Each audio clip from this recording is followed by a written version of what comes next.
got all the sillies out. I also realized I can, in fact, show the paper box house Ace Attorney video because it literally only covers what we've done. Nice. Yay! What's up? Paper box house Ace Attorney. Oh, hang on. I gotta, What is that? I got a work email. I gotta respond to real fast. Alfred Eggman. Oh, yes. Ah. Oh, is he playing? He, years and years and years ago, he went through and played Ace Attorney. And they made a stream highlight of the worst case being Dharma Big Top. Unfortunately, as Neppy also informed, they lost that. They lost that. No! Dano, I remember this. So we really only have just the one edited video. And then maybe 3 years ago, I need to look through Tifa's DMs about it. But they finally started playing it again from the last case of the second game. And so I watched pretty much all of the second half while live blogging to them. Because it was fire.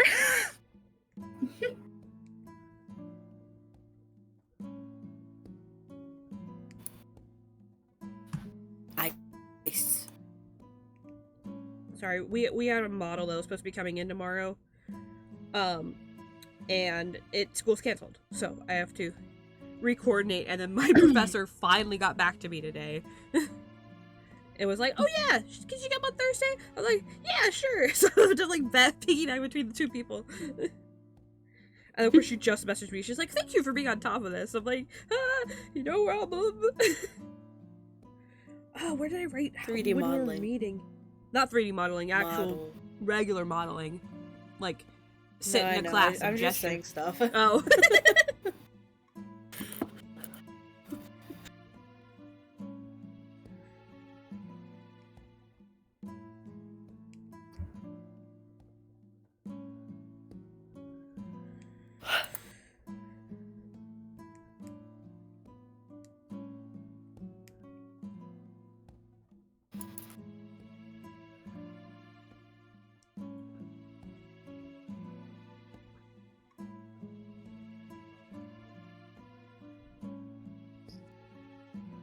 I'm trying to finish these webcomics as soon as I can because I don't want to be distracted by them. But of course, 5 of them updated today, which is not usually the case.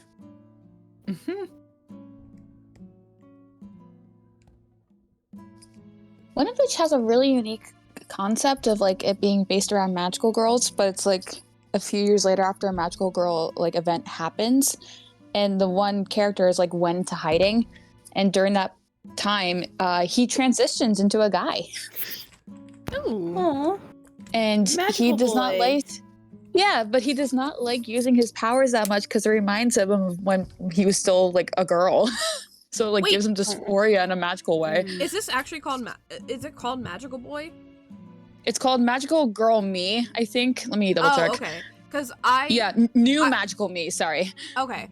That's a very similar premise to another book. I follow this guy named Kao, K-A-O. He does really great slice of life stuff, but he made a great published comic. You can go read it in stores about kind of the same thing. It's I'm pretty sure it's called Magical Boy, and it's it's in the family's bloodline for all the girls to become magical girls, but he is a boy. And has transitioned, and all that good stuff. Jackie. Exactly. Magical Girl AUN. Right now. No, that's the Septic Heroes. Septic Heroes little girl. Me Quando Magical Girl. Mi cuando nació.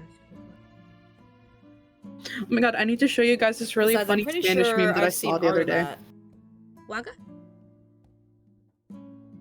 Oh, Magical Girl I've drawn Magical Girl Jackie Cedric from DDD. Yes. Guys, look at this meme I found.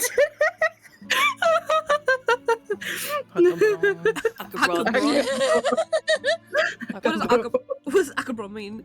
So cabron is like how do I explain it? So you gotta pull back the layers of Spanish for this. So cabrona means bitch, Yes. but like cabeza is where it's supposed to be, because when you call someone like a cabron, it's like technically supposed to also be like stupid, but like it's also just bitch. So it's a cabron. So it's just saying bitch.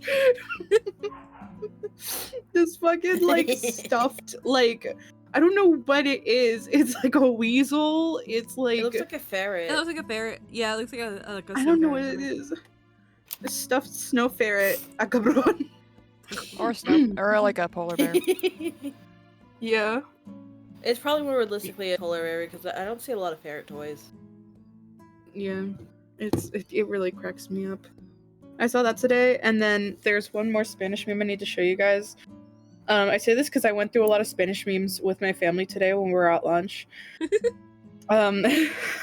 So there was this one girl who said, she told her mom, she's like, I want to go out. Can I go out? And her mom responded with, like, if God wants.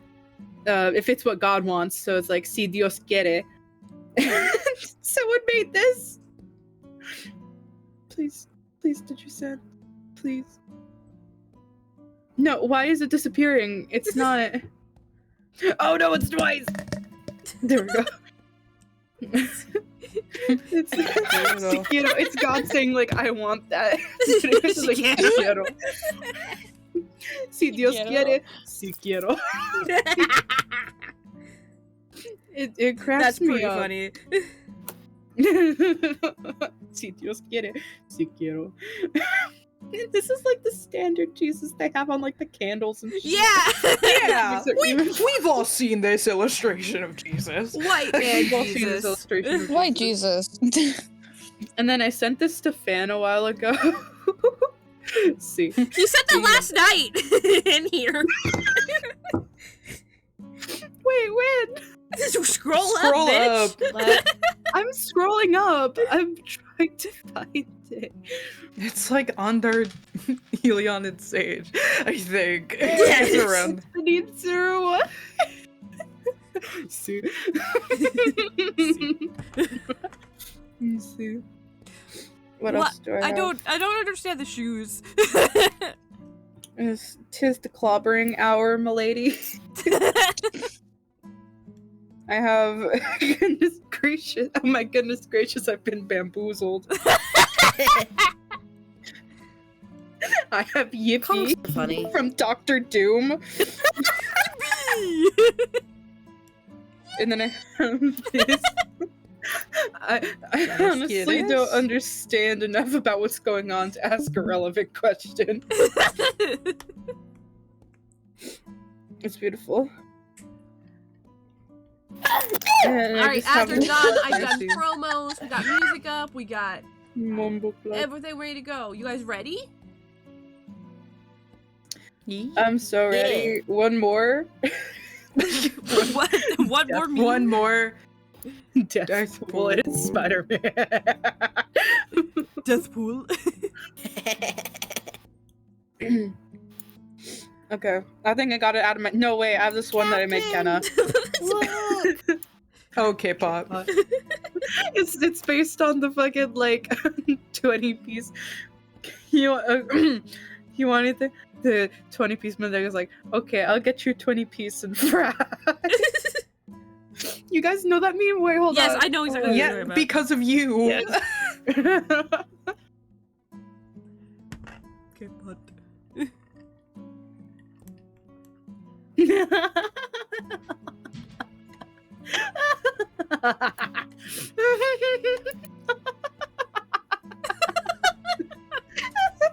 I'm glad this brings you such joy. He fucking loses it every time he sends this image. My smelly wife.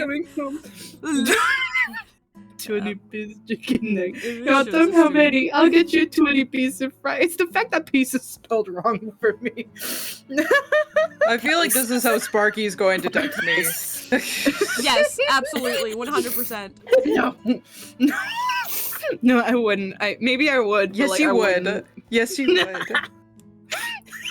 I just use the roach template and I just like fill it in with various things. Make Want it a pull them? How bug. many? I'll get you 20-piece and fry. Why am I Oh all my the way god. here?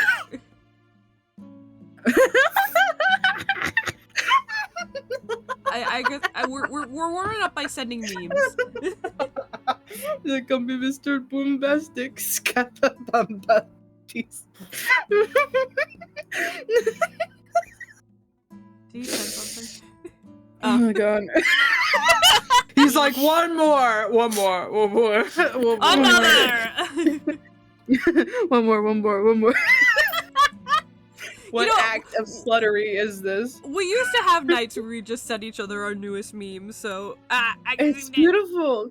Wait, one more. Like, Look, a man has awful day. Same. God, yeah. He looks like he's going through it. It's Bucky Barnes, of course it is. yeah, it's Winter Soldier. He has been, and he will continue to do so. Gotta pay off Gotta debt. pass Pass it away. Yeah. Alright, guys, this is no longer a Jambound stream. This is meme stream. Get ready for at least another 2 hours of this. No, I'm done, I swear. It's just Should I tonight view because- substance tonight? Yes. Yes. Okay. The phone has been put down. It is out of my hands. I have to like fight the urge. It's like the Green Goblin mask. I'm like, no. Lock in Blueberry First, we Boy. attack his heart. What did you call me? Blueberry Boy. Alrighty. Dear. Well, welcome everybody. Welcome back to the Streambuds Reads Jambound. We are back again because it's still icy taking and advantage. wintry, and might as well take advantage to hang out with friends, read a story together, and have fun. So, And also just make gay jokes and make gay jokes. Those are our On the favorite gay jokes to stream. make. with the gay people. With the gay people. We're the best kind of people to make these kind of jokes. Anyway. There's not a single straight person here. Nope. Unless for legal reasons, one of us is. Or all of us Or are. if it's funny for the bit. Or if it's funny for the bit. I'm pretty sure Kai said that to me. He's like, I could be your boyfriend for a bit. I did. Yeah. I have said that. But is that not also gay? Yeah. As someone who's also a boyfriend as a bit. Everything's gay. Yeah, that's my boyfriend, guy. He's my boyfriend. My Anyway. boyfriend. Sparky, are we assigning roles before we do the chapter, or? I can do that. Also, Phantom, you are echoing. I can hear. Sorry. It's okay. No, you're all good. Don't worry about it. Let's take my Let headphones off for a me. second. No worries. Yo, is that? That's not. No. Okay. Sorry. Now that I'm like actually in my, I think it's the dorm. It gives me a sense of anxiety, because I'm like, I did this just fine yesterday. Why am I getting worked up about this today? I don't know. I think It should be doing the opposite, I think. That's what I was It's- thinking. Yeah. It's the dorm. I don't know why I'm more freaked out here. This is horrendous. We'll stop it. Okay, let's see. There's a lot of random side characters in this chapter because we're at the markets. Yes. So I'll go ahead and preface with who's in what chapter. Okay. So start off, there will be some random people. I don't have every single side character listed down here, so I might just pick someone and be like, you read. But in terms of named characters for chapter 4,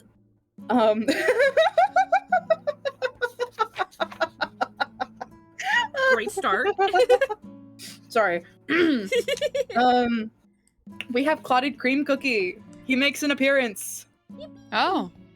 Played by, as you can tell by the stream, Dapper Phantom. Hello. We have, I think she's here? Yes. We have Vanilla Sugar Cookie, played by Crystal Ninja Phoenix. Old lady.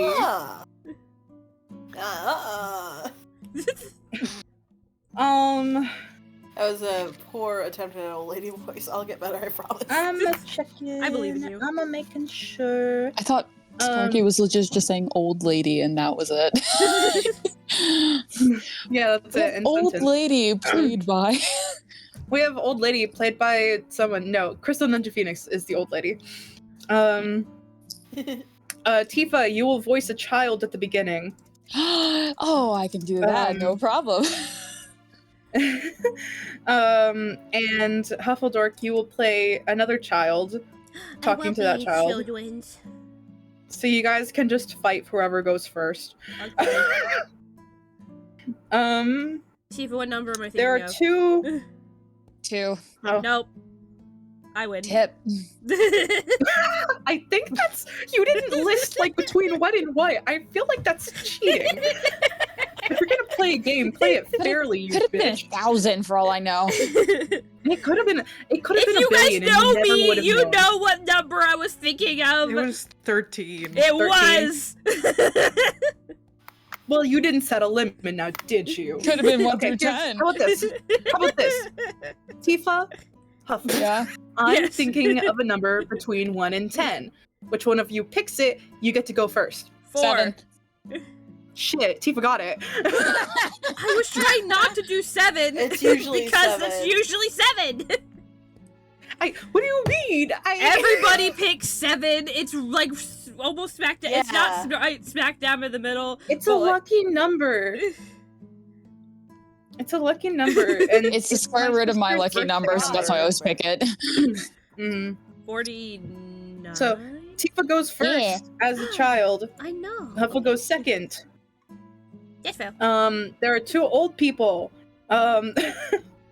So, Tifa, you will be the second old person. Huffle, you will be the first old person. Unless someone else would like to read again. Oh my god, excuse me. I don't usually do old people voices. That'll be fun. Oh, excuse me. Mm-hmm. And then there will be more children again. And Actually, no, I I did think a pretty whoever goes... By God, I forgot how many random nameless NPCs there are. You guys just fight. You might just have to call it. I will Alright, just call Huffle, we're it. meeting in the ring. Okay. Alright, and then if there's anyone else, I will be like... If you guys just go quiet and stare at me. Like, Cool. if I say nothing, just go quiet, stare at me, and I'll be like, oh. Or you don't just like popcorn. That's all for read. chapter 4. Okay. We'll get Yeah. back to 5 after we're done. Okay. So Yes, I was when we rendering get to these 5, jeans on my go for it. commission. Shawty got them apple bottom jeans. Boots with the fur. I'm so close to finishing this commission. Okay. She But I'll hit do that the after. floor, she hit the floor, next thing you know. Shawty got low. Low. Can you tell I'm nervous? Because I'm talking a lot more than I usually do. I and I know don't know you're why. nervous. You only just sound high I'm- energy, really. I just, Yeah, no, I'm it's really true. nervous. Stop. You're fine. We're having fun. You're, No one's gonna be listening. it's to so you. private. Yeah, it's so, so private. It's so private. Can someone hold my hand though, please? I'll hold your hand. Aw. Thank you. Thank you for holding my hand. I put I'm my just hand a on your little- head and I pat. Oh, thank you. So Forehead nice. kissing. We can do that. We can do Thanks. that. We Alright. have the technology. we have We the have technology. Okay. Chapter 4. Are we ready, guys? Oh, that's from SpongeBob. Yeah. Yes, okay. I was like sitting there for like my brain was like doing like the loading screen of like where do I hear that from? Someone smashed the computer on the desk. It's Yes, that is Patrick. Alright. Okay, I'm good. Pure Vanilla is persistent. Shadowmilk will give him that. The other spends a tedious amount of time searching the castle, roaming from room to room as he calls Shadowmilk's name in vain. The kitchens, the armory, even the cellar isn't spared from Pure Vanilla's search. He even goes as far as to double back to Shadowmilk's room twice, knocking and waiting for a reply that's never forthcoming. The prowling takes far too long. Shadowmilk even catches himself nodding off once or twice as he's carried along the shadows of the other's cloak. With as often as he's jolted about by the movement, he decides to slip up higher and finds it's surprisingly comfortable within the upper recesses. Ah, Megapat! What? Megapat for who? All of us. That's what the Megapat is. All of us? Yeah. Yay! It crushes us all. Because Oh, the little stream message that I put is insert username unleash the Megapat. Ow! Ow! Ow! Ow. Alright. The curve of Pure Vanilla's back is deceptively warm, a small hollow perfectly cloaked in darkness by a high collar. All things considered, it's a rather pleasant spot to nestle and wait the other's fruitless search out. The pleased pulsing of his soul gem bears no weight in his choice of location. It's simply the most practical place to be. The warmth and tedium of the search are a potent lull. Shadowmilk doesn't even notice that he's dozing off until it's too late, not until sudden movement has him bolting awake, recoiling from the sharp, tugging sensation at his core. He flinches away, narrowly avoiding another pull on his form as he realizes something is yanking on his hiding place. Hard. Shadowmilk shrinks back, his hands, tiny, grabby hands, are clasping, pulling at the cloak as sun glints off the pattern. The edges are being lifted high, tugged upwards as a cacophony of chattering voices surround him on either side. Shadowmilk stares in disbelief as the face of a small child pokes out from under the cloak. Their eyes immediately lock. The child blinks. Shadowmilk blinks back. Then the child's face light up in a grin, followed by another harsh yank on the cloak. Shadowmilk turns immediately, fleeing higher to hastily meld into the safety of the shadow around Pure Vanilla's neck. Bless you. Bless you. Did your cloak just sneeze? sneeze? Guys, I'm sorry. I'm gonna try to mute if I can. It's You're all good. okay, Don't love. worry about it. Alrighty. Sorry. You're good. Wow, you have eyes in your cloak. I do. Pure Vanilla voice is warm and gentle, presses close. Shadowmilk can feel the vibration of every word. Do you like them? Yeah. The child's face mercifully disappears as they bow from under the cloak. They winked at me. Did they now? Shadowmilk hastily readjusts as Pure Vanilla bends, lowering himself to the child's height. I'm quite fond of the pattern. Isn't it pretty? So pretty! A chirpy voice now comes from the right, another child. You actually look cool now. Oh my god, what is the name of this? Sparkio. Sparkio. Akio. Akio Cookie! Another hisses. That's not nice. Shadowmilk, what? Pure Vanilla laughs. The vibrations feels like a rolling drum beat, and Shadowmilk decides he's had enough. He slips back down, slithering down to the edges of the cloak to get a better look at these three pests. Only to look out in surprise on a smiling crowd.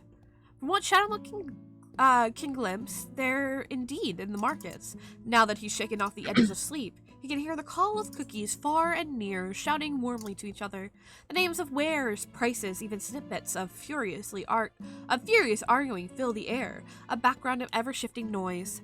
There's a glassware stall to his left, pristine pots and vases to his right, until both are swiftly blocked from view as the crowd presses closer. We'll have Tifa go. Oh, okay. Oh god, I have to. This old. You gotta pivot hard, baby. I know. I don't think I've ever really done an old voice before like this. Chance. I guess. Voice acting practice. The problem of not ever having grandmothers growing up, I don't have a good reference. I'm so sorry. You're a vanilla cookie. An elderly cookie shuffles forward, raising her hand. Based on the small noise Pure Vanilla makes, Shadowmilk guesses she's pinched the other's cheek. My boy, it's been ages. And look at you. How you've changed. Sparky, do you know how to pronounce this? Gorabite? Gorabaye? Gorabaye? I don't fucking know, actually. I forgot this Hold was a on. word. Hold on. Hold on. Hold on. Damn you, Jamma. And your complicated cookie names. Because Well, there's they so did, many they did good in like picking out like get names that aren't yet actual picked. things. Yeah. And aren't picked in like oven They're break or delicious something. looking. Yeah. Pronunciation. Well, there's a YouTube how-to. Please. Enlighten But I us. have to go do it. Koreyaba. Goyama. Koreaba. Okay. Well, dip. That is not how I spelt it. It might be That's not how because you when I looked spell it up, it gave me a different spelling of it, so I think it just has multiple names. Korebie. Korabie. You Koreabie. do whatever you feel feels right to you. I don't You know. got. You got. People can It is correct good to us see later. you, Gorbie Cookie. I have to see his hair. Bless you. Aw, damn, I really hoped I'd, like, fuck you up again with that. I think I did that a couple That times has when I worked was in the over, past. right? Yes. No, it has worked in the past. Pure Vanilla gently takes her hand, covering it in his own. You look well. I can't say the same. I don't know what that voice was. I can't say the same for you. Another elder cookie waves her cane in the air. Skinny as a toothpick. Ooh, what, you go off and leave us and forget to eat again? You'll waste away. Oh, he was always like that back in the village. Another sighs.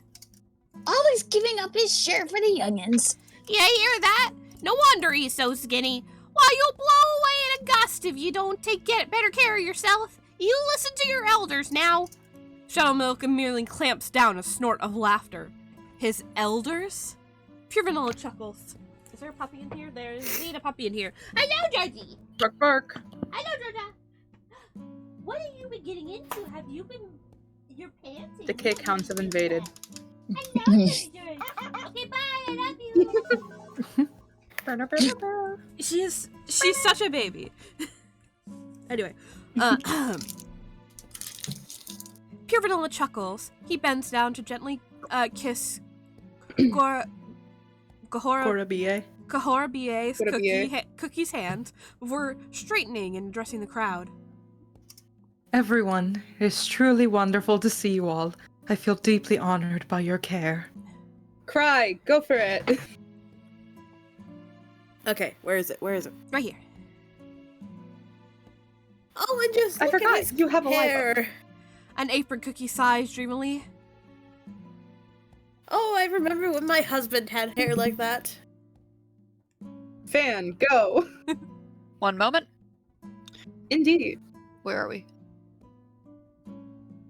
Oh. Hey, A I heavy still have some. Oh, A heavyset cookie turns to her in affront.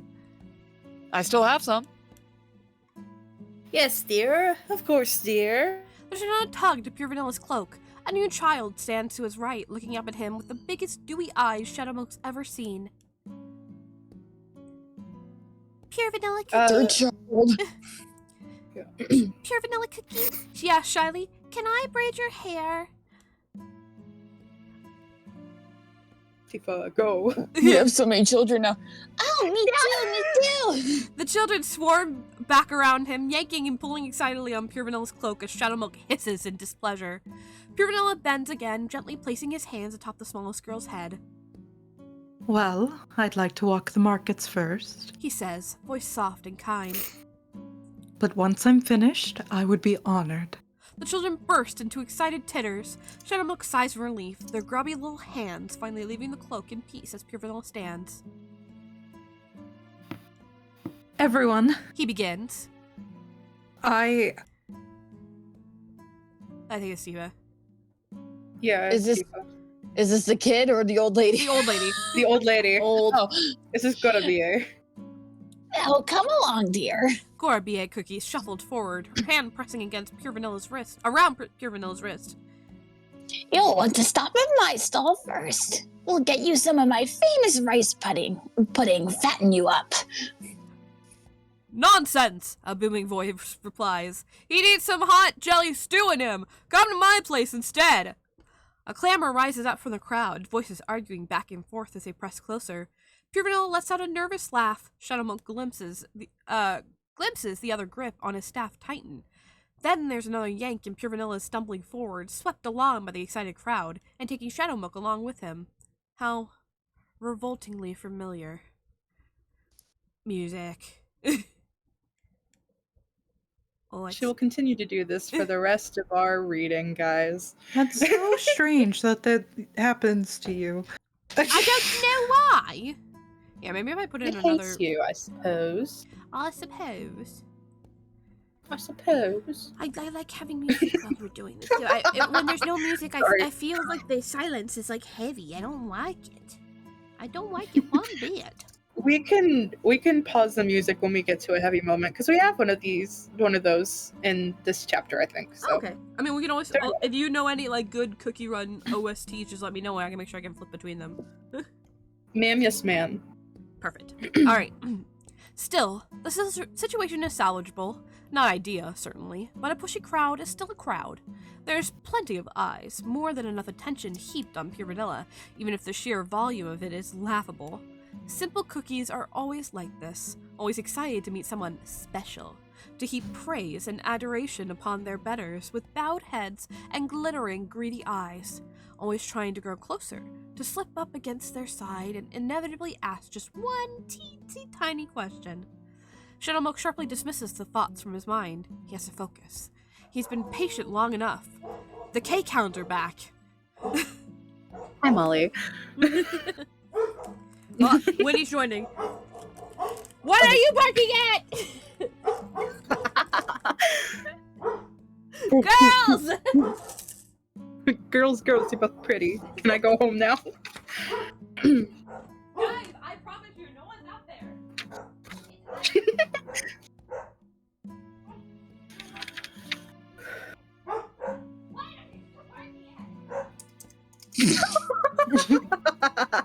My typing isn't too loud, right? Huh? You're fine, Fan. Okay. No, you're good. Guys, tell me why I'm still shaking. Probably because you're cold. Brother, it's not. Hopefully, it's just because you're cold. I don't know. I feel like we did this yesterday. I was completely fine yesterday. Yesterday you was can even do- like If you can do it despite having your entire family I still like have no idea rooms what they were away, barking at. you can do it in the privacy of your own The dorm room. dogs. I believe in you. Wait, what are we I doing? believe in you. Sparky's I'm shaking. Why are you shaking? I don't know. I'm scared. I'm nervous. You're not even talking. I know. You don't even say anything until like Hi, Jordan. for like another like 15 minutes. Yeah, that's the issue, isn't it? Hi, Georgia. Breathe. I love how the dogs will scratch on my door and then they'll come in and they'll sniff and then they'll leave. It's like, dude, I could have just kept my door shut. Oh, puppies. Anyway. Shadowmonk sharply dismisses the thoughts from his mind. He has to focus. He's been patient long enough. His opportunity is at hand. His puppet center stage. Time to pull the strings. The first shop they visit is a bakery, brimming with busy cookies and the scent of cinnamon in the air. Pure Vanilla is all but forcibly sat at the center, instantly surrounded by plates upon plates of food being shoved under his nose. Waiters flit to and fro from the table like flies, presenting fanciful concoctions that would be brides. Like would-be brides Like- for... Yes. Presenting fanciful concoctions like would-be brides for Pure Vanilla sampling. A ridiculous farce. Always seeking the special cookie's approval in the name of self-glory. Nothing's changed. Shadowmonk ignores the festivities, slipping through the cloaked shadows to eye around the room. There's a few options: cash registers, stovetops, even a particularly shiny trophy standing proud and tall atop a shelf. Then Shadowmonk's gaze lands upon a young baker cookie, busy whisking a bowl while an egg timer ticks down beside him. In the oven beside him, Shadowmonk can see the first vestiges of a souffle starting to build. That'll do. No need to go big just yet. Start small and subtle. Give the audience a taste of what's to come. Shadowman concentrates on the timer. It's more difficult without his cane physically in hand, but he's more than capable of tugging a few gears. The timer ticks faster, then faster, before abruptly cutting through the din with a shrill shriek. The baker cookie startles. He sets down his whisk, hurrying over to the oven and yanking his mitts on. The head cookie spots him, yelling out a warning, but it's too late. The other bakers already yanked down the oven door, pulling the souffle out with one smooth motion, only to stare aghast as it collapses into itself. Aww. Fool! Phantom. Oh, I got you. Fool! The head cookie is storming over to him. His booming wrath cuts through the din, instantly quieting the room. That took an hour of work! Are you asleep in my kitchen? Am I this one? Yeah, you can do this. Yes. The other cookie stammers, shrieking in on himself. The timer. The timer? It's scarcely been in there 10 minutes! Use your head! The yelling escalates with each stammered reply. Shadowmilk grins wickedly as Pure Vanilla stands. There's some sort of polite excusal offered before the other slips from the room, finally exiting while the rest are distracted. Pure Vanilla's hand comes up to touch his chest, and the sigh that leaves.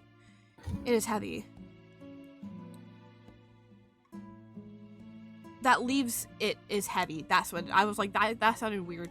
Pure Vanilla's hand comes up to his chest, and the sigh that leaves it is heavy.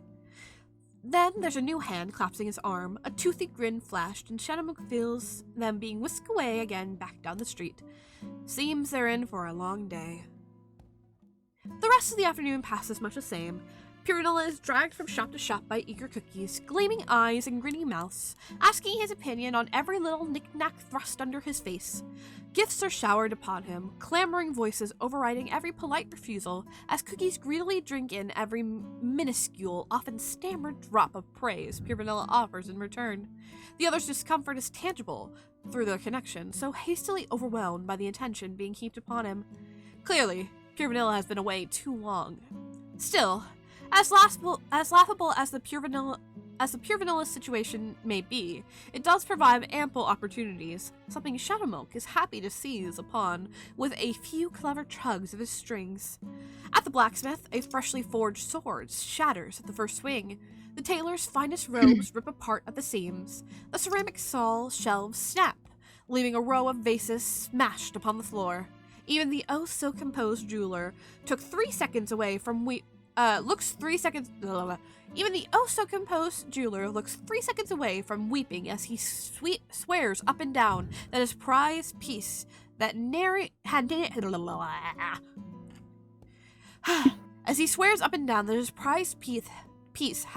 a scuff mere minutes before. Bakers burn their bread, carpenters hammer their thumbs, and serving trays slip from waiters' hands. With each little tug, tumble, and crack, Shadowmilk's grin widens. With each gasp, shout, and groan of disappointment, the air in the market grows steadily heavier. The cookies still grab at Pure Vanilla, still plead for his attention at every moment. But as they're pulled from place to place, the cheerful shouts that once filled the air have quieted. In their place comes marvelously snippy quips, angry retorts. There'd even been the sound of a slap, though it had been some ways away. How quickly cookies turned on one another, how familiar, how fun. The tiniest mishap and tempers flare white-hot in an instant. Blame is so terribly easy to throw around, to duck behind at the slightest inconvenience, and Pure Vanilla's presence just drives their emotions even higher. Can't have the special cookie think less of them. It's your fucking fault, dickhead! I'll kill him! Oh, you're just reading this again, it's like, I'll fucking kill you. Are you kidding me? It's all, like so black and white from Later Go Hard. It's insane. Anyways. No, sorry. I went to return messages fast. Alright. Pure Vanilla's unease bleeds through like wine through silk. Even without their soul gem's pulsing connection, Shadowmilk can practically taste the tension radiating off him.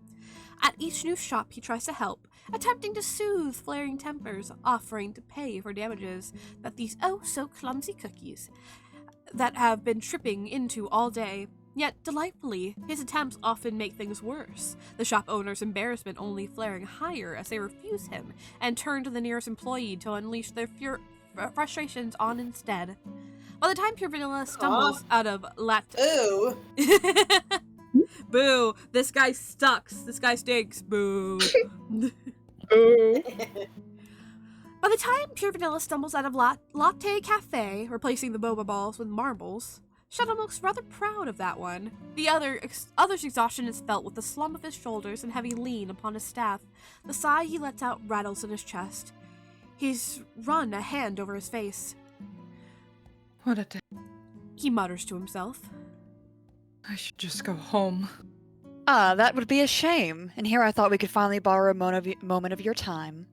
An unfamiliarly posh accent has Shadowmilk twisting in his cloak. Pure Vanilla turns with him, uttering a small noise of surprise. Clotted cream cookie. I was not aware you had returned. A dazzling smile was followed by a low bow as Clotted Cream Cookie straightens. The afternoon sun's rays gleam off his perfectly coiffed golden hair. His suit is immaculate, perfectly pressed, with a nary a wrinkle in sight. Even his neckerchief seems completely spotless. Shadowmilk decides then and there that he does not like this cookie. Pure vanilla cookie. Clotted Cream says smoothly, perfect smile never leaving his face. My apologies for not making you aware of my arrival sooner. I had traveled to the castle to announce myself, but I'm afraid the guards at your gate were... He pauses, clearly for effect. preoccupied. Some manner of serpent had their attention? Ah, yes, well, Pure Vanilla has the indecency to sound bashful. the castle is a bit... I must say, Clotted Cream continues, as if he hadn't heard a word. it is a bit of a change, is it not? Yes. Pure Vanilla replies uneasily. Well, Oh, Clotted Cream claps his hands together. where are my manners? Pure vanilla cookie, may I introduce you to? Crystal. I was sitting up. Vanilla sugar cookie.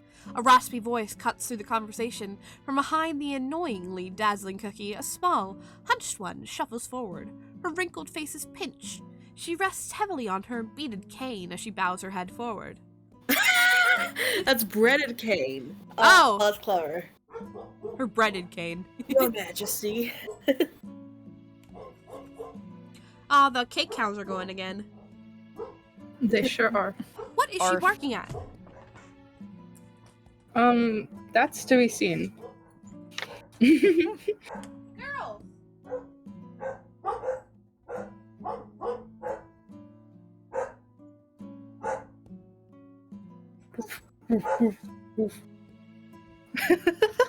Sorry, I just remembered Chica's moment of just whoa. Jesus. Ooh, Bart. Super bark! Roar! What the hell? Fuck. I remembered Chica's moment of distress again of the no. That's my favorite thing to think of. It's just so funny that that's the most distressed she's ever been Oh, hi, when she Georgia. thought she was left behind and she didn't notice that the door was open for her. What? No. Oh, Chica. Chica's moment of distress. I I don't know why I always think about that. It's so funny to me. None of my dogs sound like that. It's so funny. No. No. Buddy and Rosie sounded like that, though. It's the beagle. It's called baying. Yeah. No. Anyway, I literally had to go open the door and hold Winnie's collar and be like, look, there's nothing out here, because I kept barking at the door. And I'm like, guys, there's nothing but ice out there. Nobody's here. I promise you. It might be like things falling, like icicles and stuff that could be like. Could sometimes them off, Molly 'cause likes to they're bark, like, bark at the wind, so we'll see. Alright. Pure Vanilla dips his head in return. From this angle, Shadowmilk can glimpse the reluctant smile on the other's lips. Thank you, Vanilla Sugar. I'm honored to meet you, even if I no longer bear the title of monarch in these lands. Nonsense. Vanilla Sugar sniffs audibly. That's what we called you when I was freshly baked, and it's what I'll call you now. You are still our founder, abdication or not. Pure vanilla cookie. Clotted Cream cuts in. I was wondering if we three might have a word in private. Oh, Pure Vanilla straightens, his cloak rustling with the movement. has something happened? Vanilla Sugar snorts. She wraps her cane on the floor, forcing attention back down to her. I'll say something's happened. She rafts curtly. I could scarcely believe my eyes. Thought my granddaughter was making up tales. Shadowmilk feels a strong beat of unease surge through the connection. About? Another loud sniff. Vanilla Sugar leans forward on her cane. Oh. Our castle? She shakes her head. Our beautiful, glorious castle. Smashed to pieces in the Dark Flower War, rebuilt from the ground up? And for what? To have some vile beast's face strewn about on it? Shadowmilk rolls his eyes. Of course cookies like these would care. Yet the unease rolling off Pure Vanilla only heightens. Shadowmilk watches the other tighten his grip on his staff, a false smile firmly in place. My apologies, Vanilla Sugar Cookie. He says gently. I did not mean to alarm. Alarm? Another rap of her cane on the cobblestones. Ha! It's not just alarming, it's a mockery! Cookies fought and perished in our great kingdom's name, their crumbs scattered in the soil. And this is how they're repaid? Pure vanilla cookie. Clotted Cream interrupts smoothly. The Creme Republic deeply honors your sovereignty in this land. We are simply concerned by recent developments. There have been questions raised, concerns that you may be... Another lengthy, purposeful pause. Well, I am certainly not one to call your strength into question, but if you would require any assistance, at all... I understand. Pure Vanilla's voice is deceptively steady. Shadowmilk can feel some foreign, bitter current pulse through their connection. Truly. But there's no action needed on the part of the Creme Republic at this time. Vanilla Sugar's eyes narrow. So, what'd she steal? Your arm thing. Again? How does she keep getting that? What'd she Van- steal? My wrist guard. I see. I don't know how she keeps doing it. I swear it was in my thing. Anyway. Vanilla Sugar's, eyes narrow. so, She says harshly. it's true then. You're just letting that thing run amok. What if it comes out here, hmm? If you're going to keep a wild animal around, at least have the decency to cage it. Oh my god. Oh no. Oh no. Is this where I should stop the peaceful music? Not yet, actually. Okay, cool. Not yet. Shadowmilk's Not eyes yet. flash as white-hot anger blurs his vision. The memories of familiar glinting silver. That's silver, right? Yes. Slivers with an L first.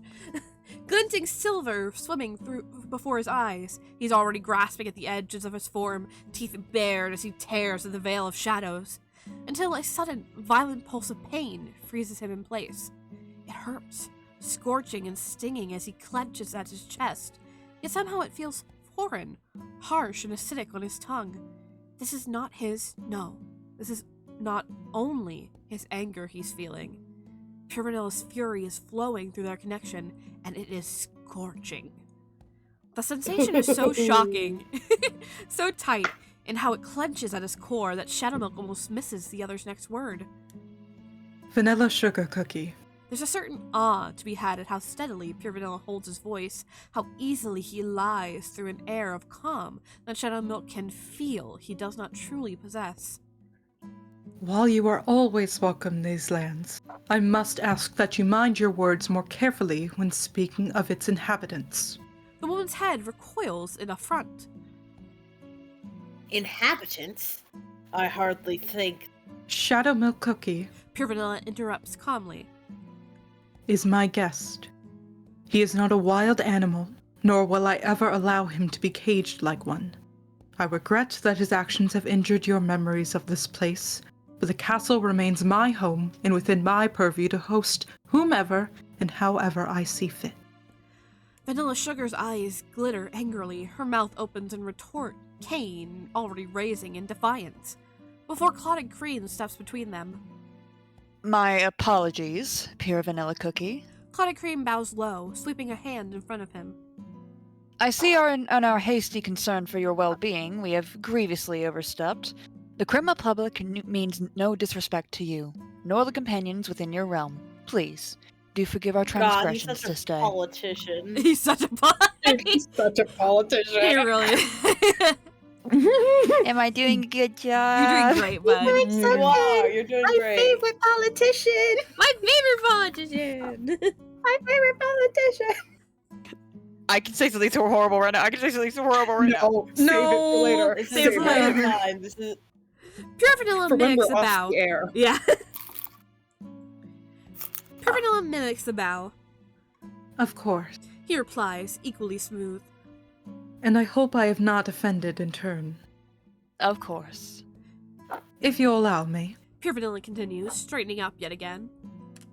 I have something I need to attend to. If you'll excuse me? There's an angry snort from Vanilla Sugar, covered swiftly by an eloquent litany of farewells from Clotted Cream, and then Pure Vanilla is striding off down the street in the opposite direction.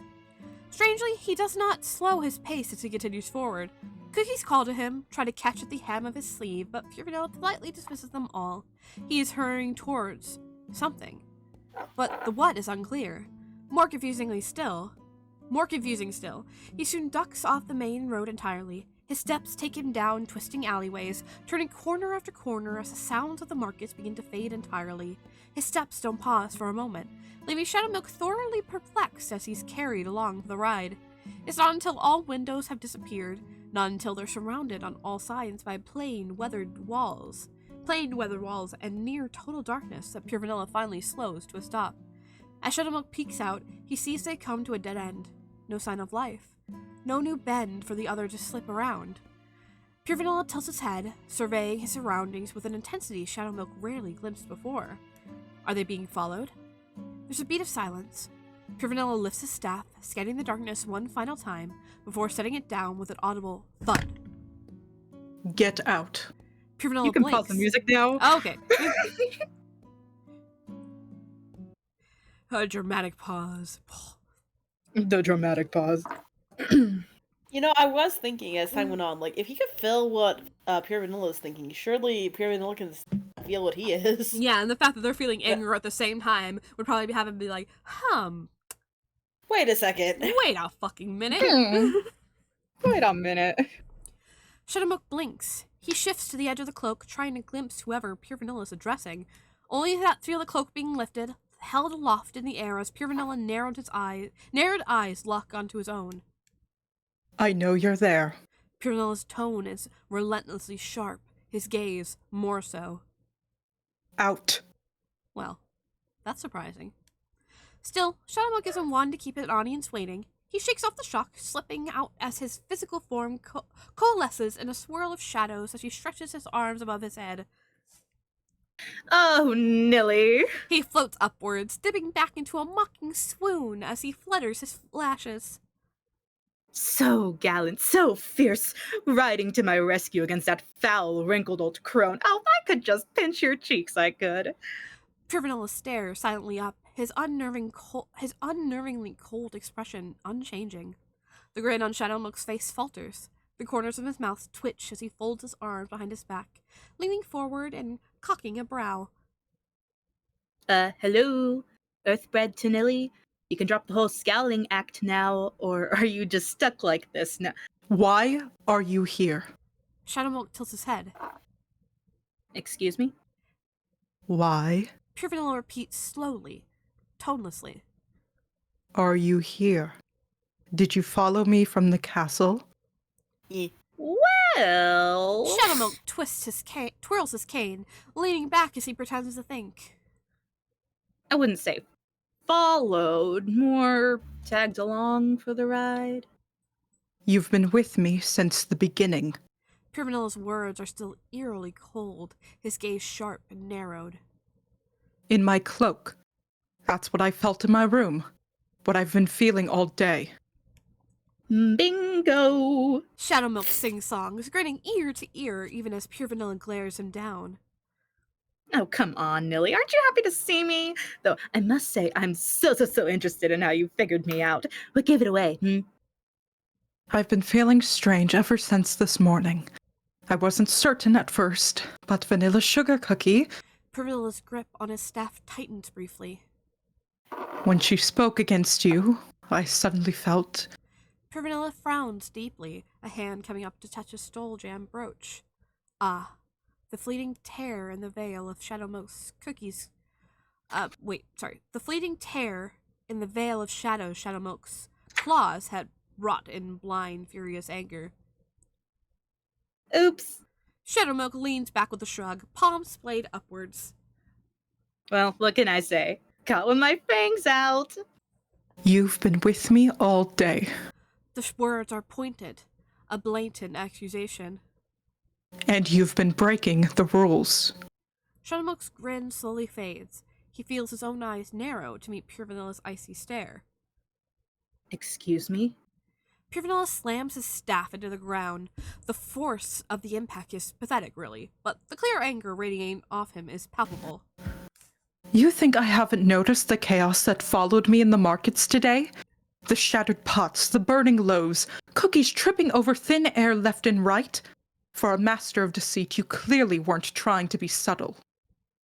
Well, Shadowmilk replies airily. I hardly grumbled. My wishes were explicit. Pure Vanilla's cold anger pulses through their connection, clenching unpleasantly at Shadowmilk's core. I asked you that you do not harm the cookies of this kingdom, and that you keep them out of our games. Shadowmilk does not try to hide the ugly sneer twisting on his face. Games? He wraps his cane in the palm of his hand twice. Darkness floods the surrounding, extinguishing even the faintest glimpses of the sun overhead. Oh, silly Nilly. Why didn't you say so? I hadn't realized we were playing. Pure Vanilla's staff is the singular point of light amongst the darkness, glittering in defiance as he holds it aloft. Shadowmilk, He warns. Shadowmilk slips from shadow to shadow, twisting through the space as Pure Vanilla's darting gaze tries to follow his movements. Over here. He hisses, a breath in Pure Vanilla's ear. The other swings around, but Shadowmilk has already slipped out of reach. stop this. Pure Vanilla holds his staff higher, light pulsing from the star within. I have no wish to fight you.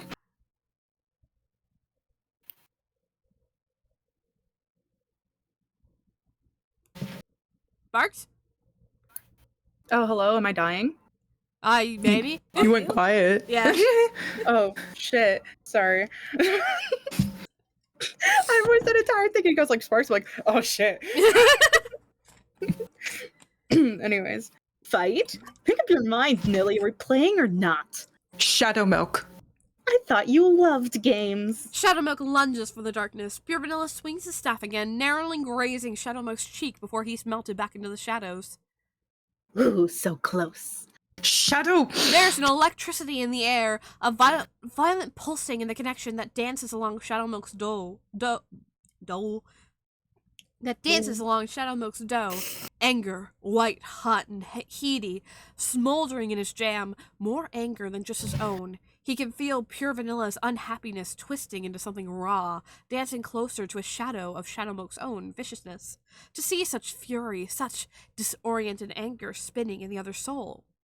Their connection shudders with the force of one furious beast clashing into the other, a flurry of teeth and claws. Resentment building, fury growing, each swipe fanning the other's flames, feeding into each other.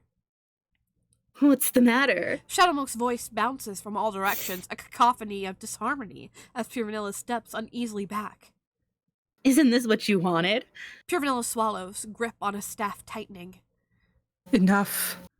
Isn't this what your games are all about? Shadowmilk slices his cane through the air, a jagged blade shooting up mere inches from where Pure Vanilla stood.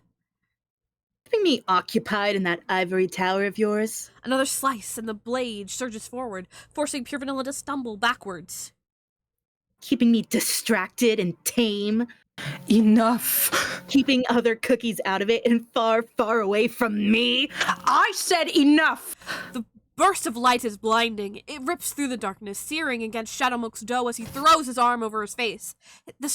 His spell is shattered, instantly shattered. Splintered wisps of magic melting into the air as his shadows are torn apart by the light radiating from Pure Vanilla's staff. Sunlight streams in from above, dousing what little natural darkness remained, but its gentle warmth is nothing. Nothing compared to the sudden scorching heat radiating at his chest. Shadowmilk's soul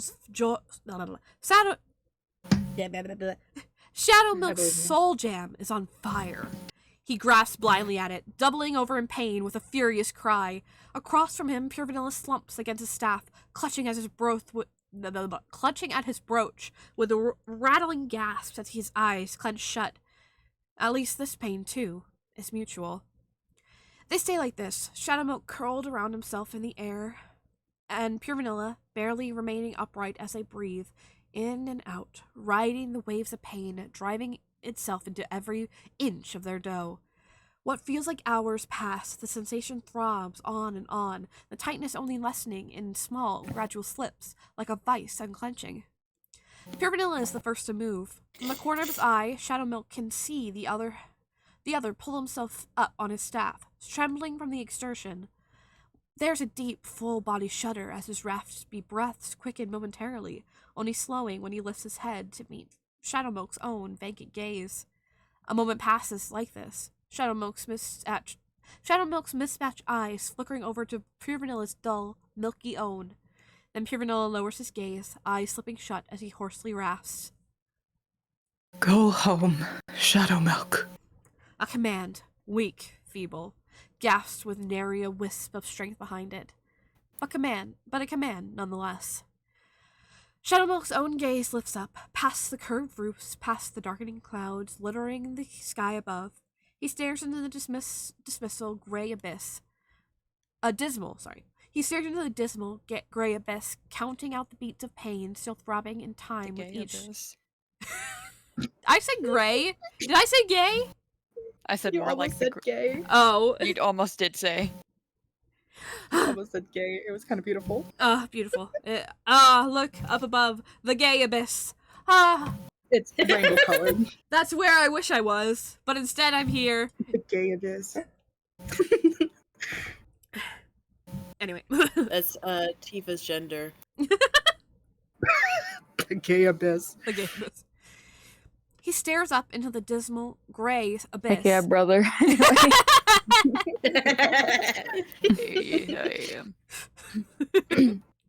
He stares up into the dismal gray abyss, counting out the beats of pain still throbbing in time with each shaky breath. A small smile tugs at the edge of his lips. Shadowmilk. Pure Vanilla's unsteady steps are coming closer. Shadowmilk. You know, Shadowmilk breathes, his voice falters, a wince at the hoarseness of his own throat. You are an excellent liar. Pure Vanilla's footsteps falter. You really think Shadowmilk inhales again, clenching his teeth. you're treating me with kindness? Another shudder. You think I will ever stop hating you? Silence, only broken by Shadowmilk's own rattling breath. You are a cage, Shadowmilk closes his eyes. and I will never be free of you. If there is any reply, a shout, a curse, a desperate plea, Shadowmilk does not hear it. He simply slips down, melding into the shadows between the cracks in the ground, sinking deeper and deeper into the darkness. The last thing he hears, his own shuddering breath. Complete and utter nothingness envelops him. It is bliss. Ooh, very good, very good, very good. This your yaoi talk? This your yaoi, bro? Yeah. We love angst. We love angst. We love Ants, baby. Yeah! All right, let me see. I Chapter can't wait for 5 this to be people. canon in BCG's chapter 14. Oh, please. Let's see. This chapter we meet the Mean Girls, I believe. Little Okay, do we know I that actually- Jamma. I was about to say, little do we know that Jamma Jambound is actually a writer for Dev Sisters. God, I wish. That would be So we have the Mean insane. Girls this chapter. I have my inkling of suspicion that Jamma Jambound is Korean though, because they repost a lot of comics in Korean on Twitter, and I'm like, I can't read this and there's no way to translate it. So either they're doing the extra work and going in and translating everything so they can go back and read the comic, or they can just naturally read Korean, meaning that they too are potentially one of the blessed and cursed of all cursed AO3 writers that speak another language but can write English like it's their first.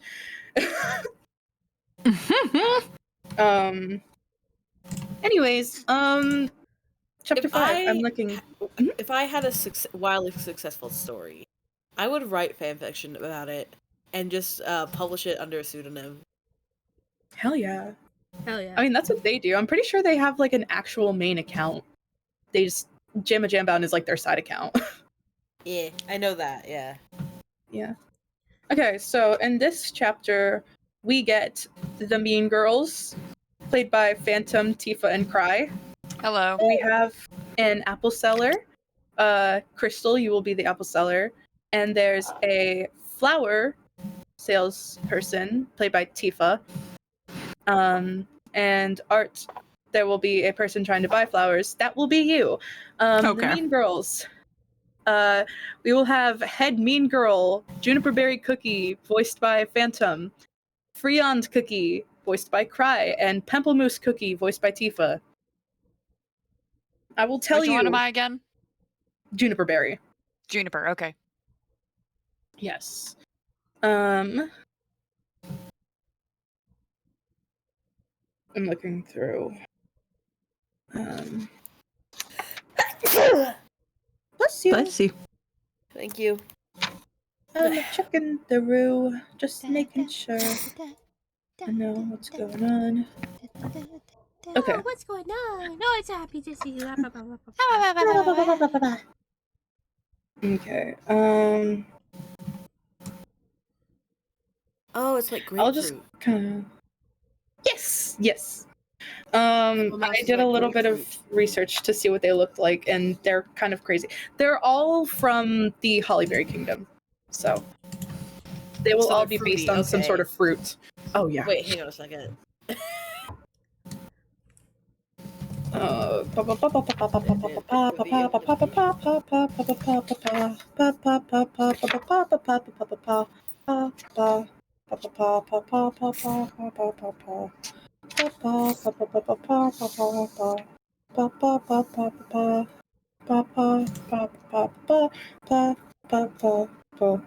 Sorry, I'm checking through just to make sure I know what's going on here.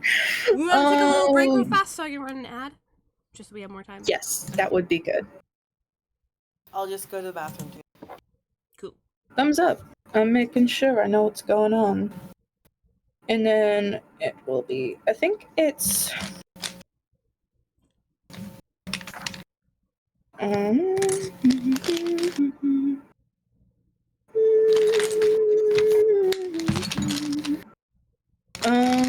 and then I think we will have, at the end of this, Tifa will be playing another child. No. Oh no, Tifa, you play a mystery character at the end of this. Oh, mystery. Ooh, mystery. Awesome. We get children next chapter. Baby. But not yet. Not yet.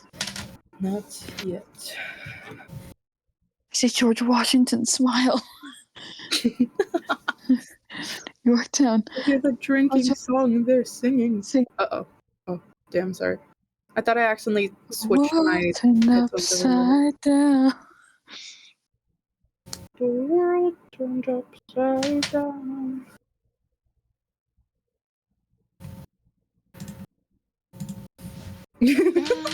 Down. Tifa, this feels... No, that's not what I want to say. I quickly went to go check my TikTok because Allison likes sending me a bunch of TikToks. But Tifa, this feels like what you did that one time with me.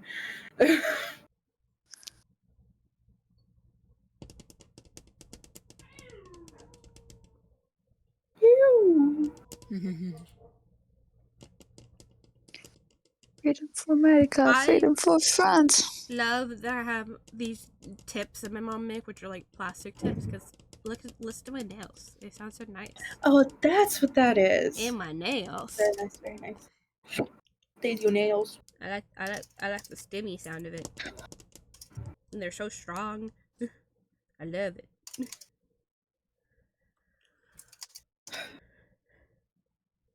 So how we feeling, boys? Good. Yeah. Sparky. What? Music Oh, yeah. studio. Oh, the video? Let me see if I can find a good one for you. The second recommended video underneath the Pure Vanilla video is 10 hours of Shadow Milk Cookie working.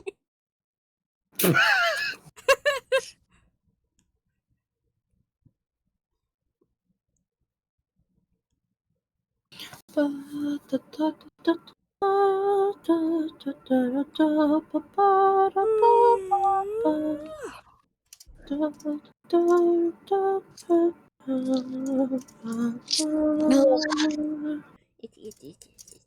know, Guys, I wrote 7 pages of stuff today. yeah, you did a great job.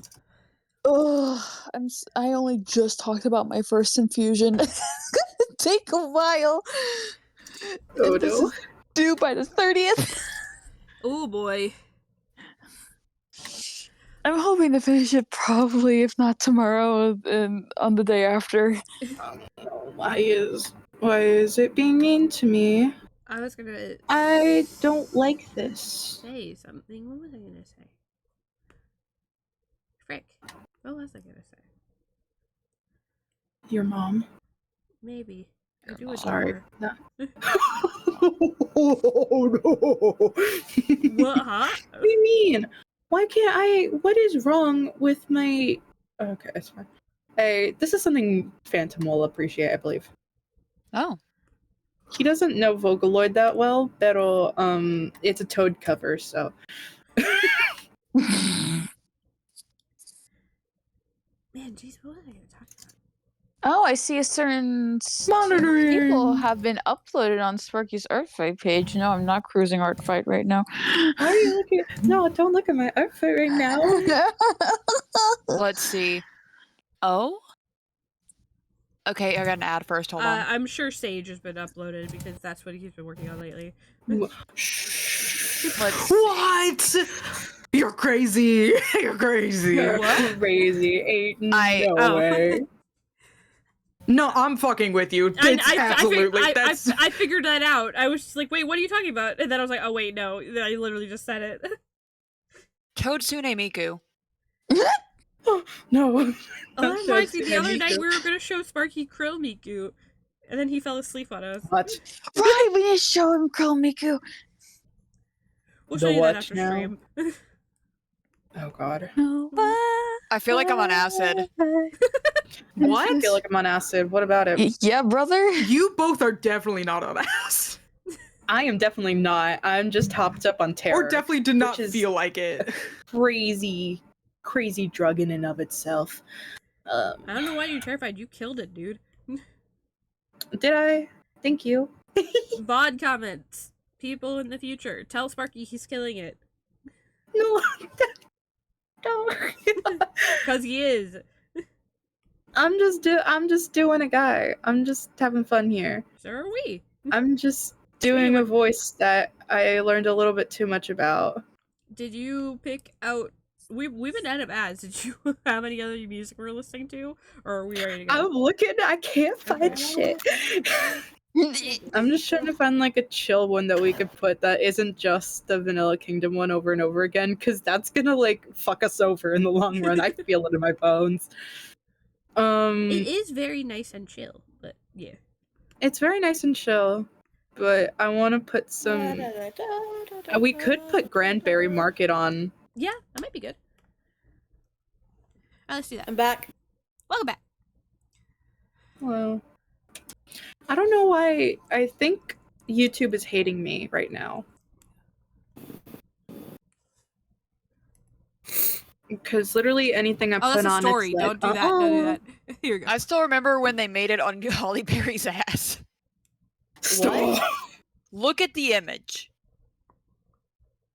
I mean, you're right, but like, you know. That's not her. Oh. That is the No, back of her it is. dress. I know it's the back of her dress. It doesn't look anything like her ass. But they're still on that tabletop. What? Tabletop? What are you talking about? Everyone, for context, look up the promotional art for Cookie Run Kingdom, the Hollyberry update.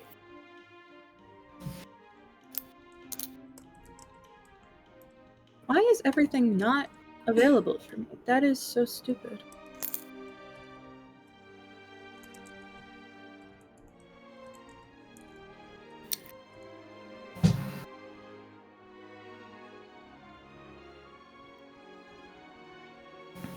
I don't know what the hell you guys are talking about. I can see it. I don't agree, but I can see it. Wait, go back to the other one. Which one? This No, one? yeah, that one. Yeah.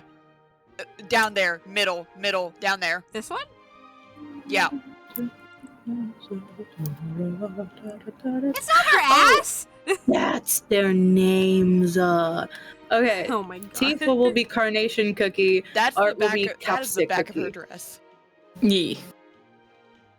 And the mean it's her That is ass. different. It's just like it's I love copied motifs. What? Nothing. We're good. I hate to agree with Phantom, but I thought it was her ass for the longest time. Oh my What? God. I still think it is. I Anyway. think you guys are just crazy. Yeah. It might be. It looks like the back of her dress. It looks like a floor for a art promo. Yeah. I thought it was the floor at first, but like I swear. Because to God, it is. What do you don't think mean? it Oh is. no, Cookie Run. What do you think it is? What do you, the viewers, think it is? Alright, I'll open it Yeah. up again for our VOD I'm allergic to whatever you guys are talking No, about. we don't. No, we You know, don't. we They don't can need to figure worry it about out. this. It's okay. Oh no. This is literally not relevant to anything. But like you see it, right? Yeah, I see it. If you guys believe If you here, tr- it's her ass. I feel like you're reaching. I feel like they're I really know. Look I at said the that's comment, what I look at the thought. comment. I said that's what I thought. I don't think it's what it really is. What is it? like I can see it, but like it doesn't even like match up. It's just like copied motifs. I can't believe I'm not saying I think it is. I thought it was for a while. I don't agree. Yeah, no, I don't think it is. I don't think it is intentionally, but it looks that way. Is what I'm saying. Yeah. But like, hold on, look at the comment that's on the top of this one. It's a repost. Not that. I want to read. Heartwarming. Hollyberry's Cookies Gat makes everyone makes people re-download Cookie Run Kingdom.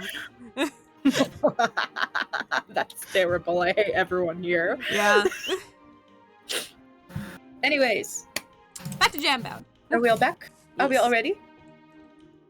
Yeah.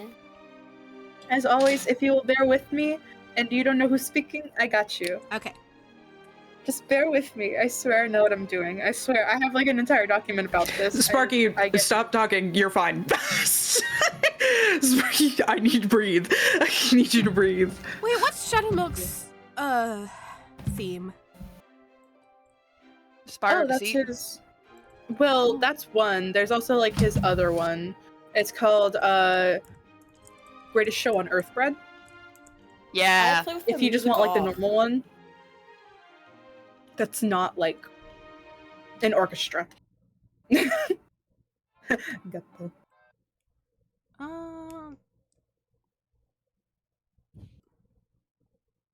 That's his normal one. If you're looking for the orchestral one, it's called In the Palm of Deceit. Okay.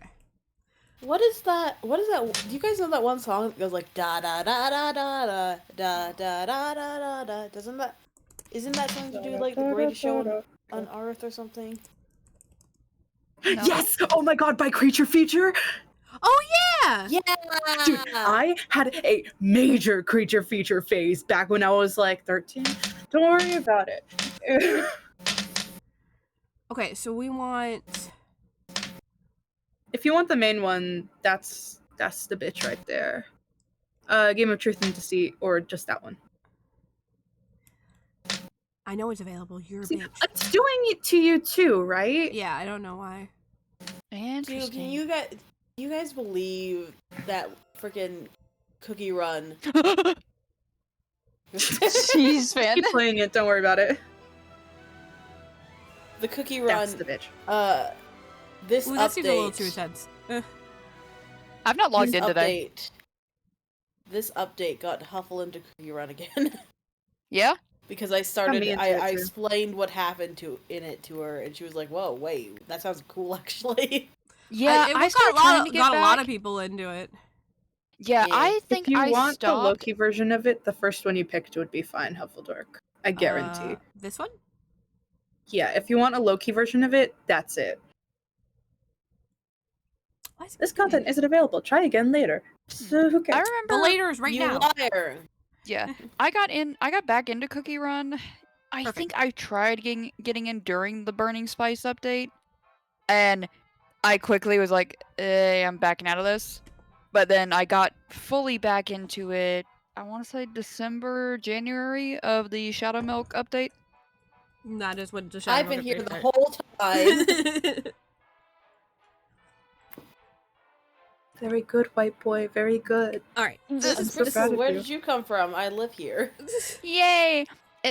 El gato va Va, va a va a la escuela. a la escuela. Very good. The cat goes to the school. I'm so proud of you, white boy. Escuela. Escuela. Escuela. Every time I hear escuela, I just think of you going, bitch, did you say escuela? And then laughing. Escuela. Me? Did Yeah. you ever get that During clip? Ace Attorney. During Ace Attorney, during your clip that I titled Sparky's villain moment, where you also say Spain Spanish. I Oh, see. that wasn't the same bit. Did you just say escuela? Soy como un sandwich. You are like a sandwich. Very good, white boy. I'm so proud of you. Alrighty, let's get back into it. Anyways, enough goofing off. Yaoi. The thing about nothingness is that it gets pretty old pretty quick. As peacefully numbing as it is to float about in darkness, Shadowmilk Cookie is not a creature of stillness. The quiet that surrounds him can only last so long as his hands twitch, until a sort of driving itch overtakes the stubborn need for a moment's peace. Perpetual restlessness as an aftertaste of his imprisonment, perhaps, but he never been one or for... it's ADHD. Imprisonment-induced ADHD. Horrid. Horrid. Perhaps. Maybe that's what happened to me post-COVID, actually. The more I think about it, maybe that's what happened to me. No wonder you just kid him. I wasn't this bad before COVID. Even now, like, low-key, he's gonna talk a lot about how he really doesn't like being cramped up and cooped up. And like, that's something I got post-COVID too, where like, that's why I went so crazy back in Emporia and why I still go a little bit crazy here. Just kind of being confined to one spot drives me a little bit nuts. You know, my mom was actually like crying about that today. Oh, after us being here for like 3 days, because we can't go out, we can't do anything. And I'm like, It gets dude, I to get you, it. bro. It does. It gets to you. It's Even too real That's why bad. people It- went crazy in it's if- quarantine. it's because you take away your choice in it. I think it's like Yeah, if I choose to stay home by myself for a while, like, that's my choice. That's But a if choice. it's forced upon me, then I don't like that. I don't like being cramped up. We know you do, Phantom. I didn't do well with it. Which is why I'm very excited to hopefully get a studio apartment next semester. What's your So specific then- location, Sparky, in it? Wouldn't you like to know, Weatherboy? I'm from 1659 Timbuktu Lane in Never Telling You Ever Cityville. Wow, I got a cousin from there. No, you don't. Yeah, my cousin Throckmorton. Your cousin Throckmorton? Hell yeah! Let me know Throckmorton's exact location and dox him to me so I can go meet him. Oh yeah, sure. He lives on like 123 skateboard lane. We're not making it to chapter 6. We're not gonna Lock in. Anyways. You're the one who started the bit!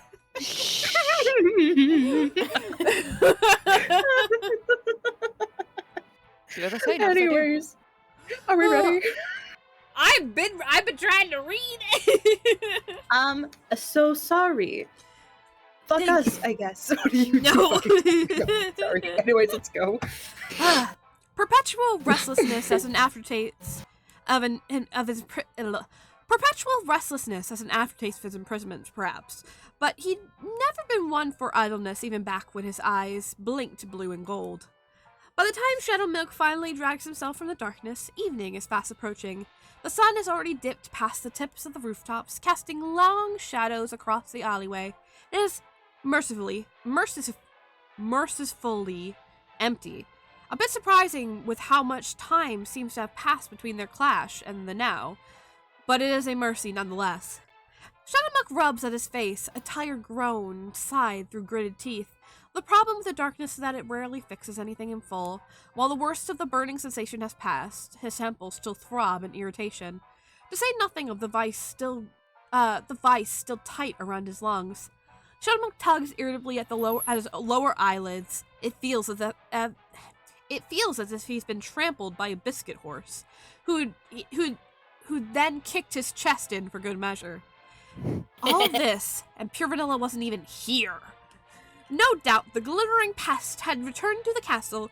The rapt order for Shadowmilk to do the same still lingers in his mind. The memory alone makes Shadowmilk roll his eyes for an audience of none as he straightens up and dusts off his coattails.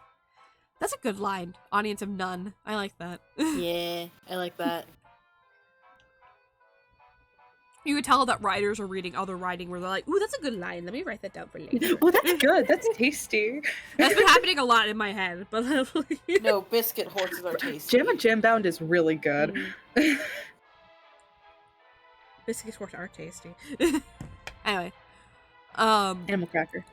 Yum yum. Shadowmilk had no intention of returning. Not now, perhaps ever, and certainly not when ordered to. Pure Vanilla can throw around all the little light shows he wants. He does not command the beast of deceit, nor will he ever. If Shadowmilk has to take a few blasts of light to the face, so be it. At least Pure Vanilla suffers too. As Shadowmilk haphazardly backtracks his way down the alleys, the call of the markets grows ever closer. Shouts of brand new wares, faraway delicacies, and low prices all drift through the air. It's a soft background din that's alluring in its simplicity. Doubly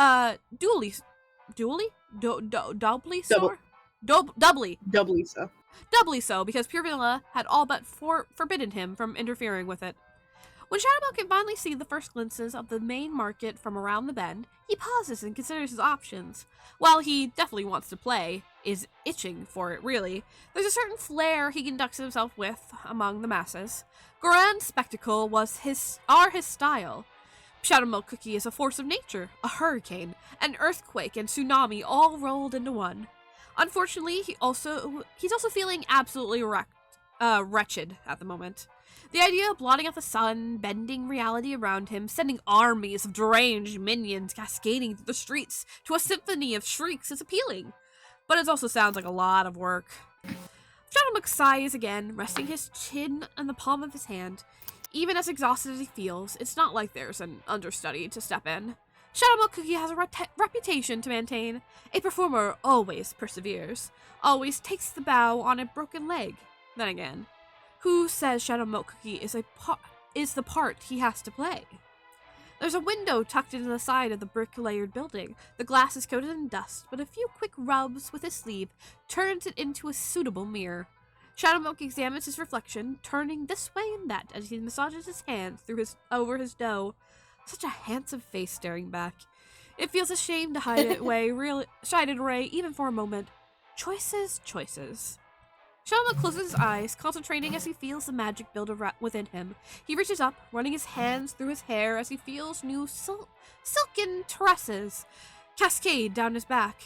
He taps his chest with his cane. His dapper suit ripples, the curves of a familiar dress puffing out in a burst of air before settling into place. His hands come up to rub down his shoulders, a small cape materializing at his touch, tied tight with a ribbon at his neck. He reopens his eyes, inspecting himself in the makeshift mirror as he tilts his head experimentally. It's one of his more successful forms, the shape of it pleasantly familiar in the way it settles into his dough. Many a trick can be played with a pretty face, and while it certainly holds no candle to his own, Lady Milkfrown Cookie has served him well over the years. Still.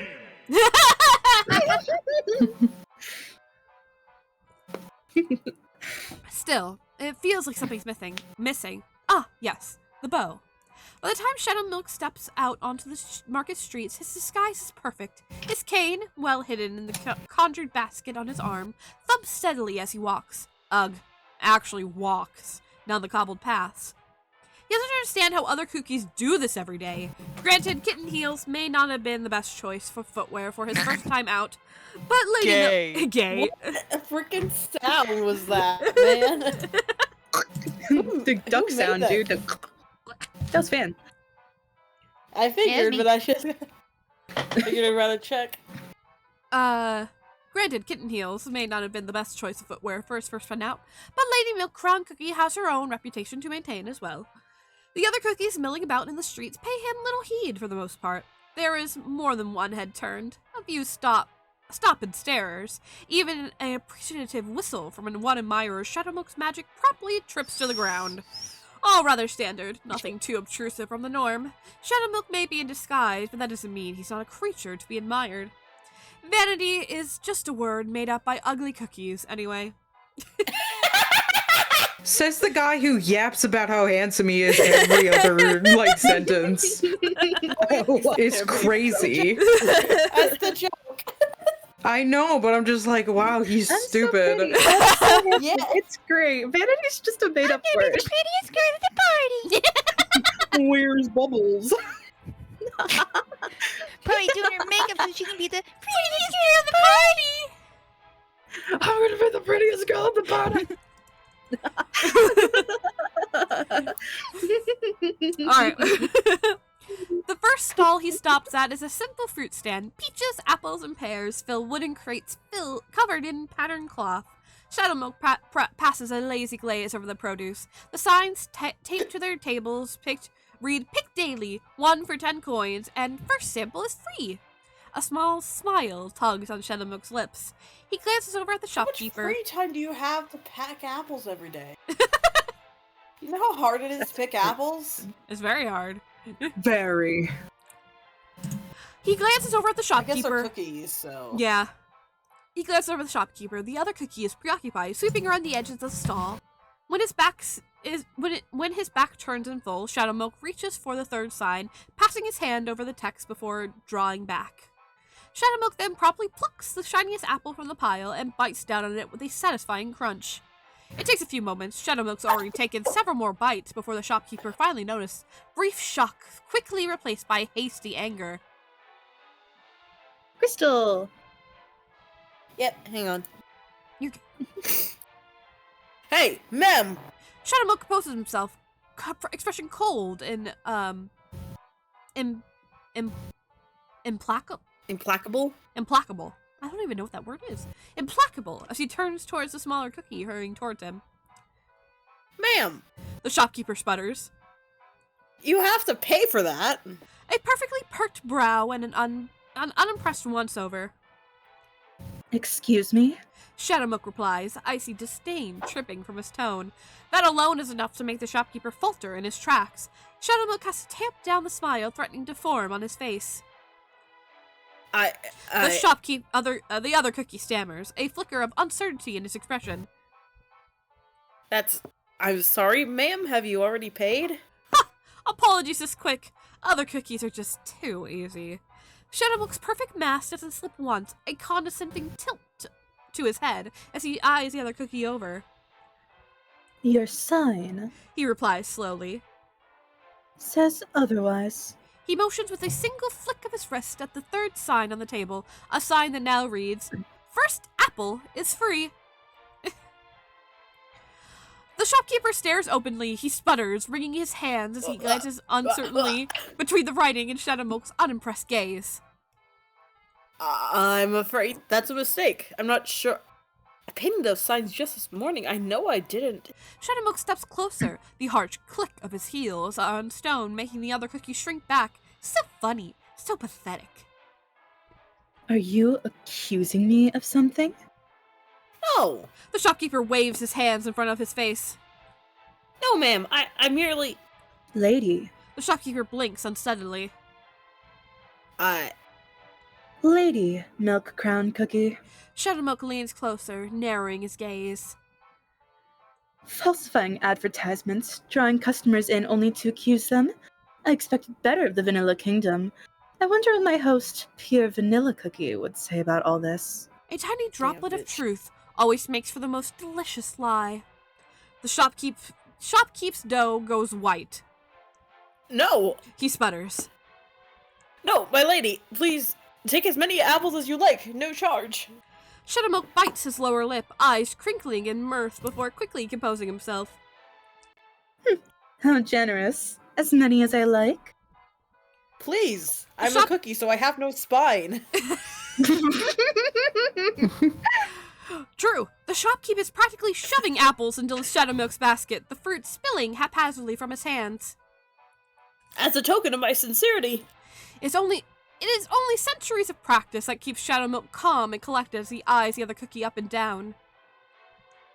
Very well. I suppose the only thing to inform Pure Vanilla Cookie of is the generosity of his citizens. The shopkeep's head practically scrapes the floor as he bows. Shadowmilk turns away, placing an apple at his mouth to hide the wicked grin creeping on his face. Oh, these cookies are fun. Across from the produce stand is a stall containing some sort of gallery exhibit. Rows and rows of paintings stare blankly back as Shadowmilk meanders through the wares.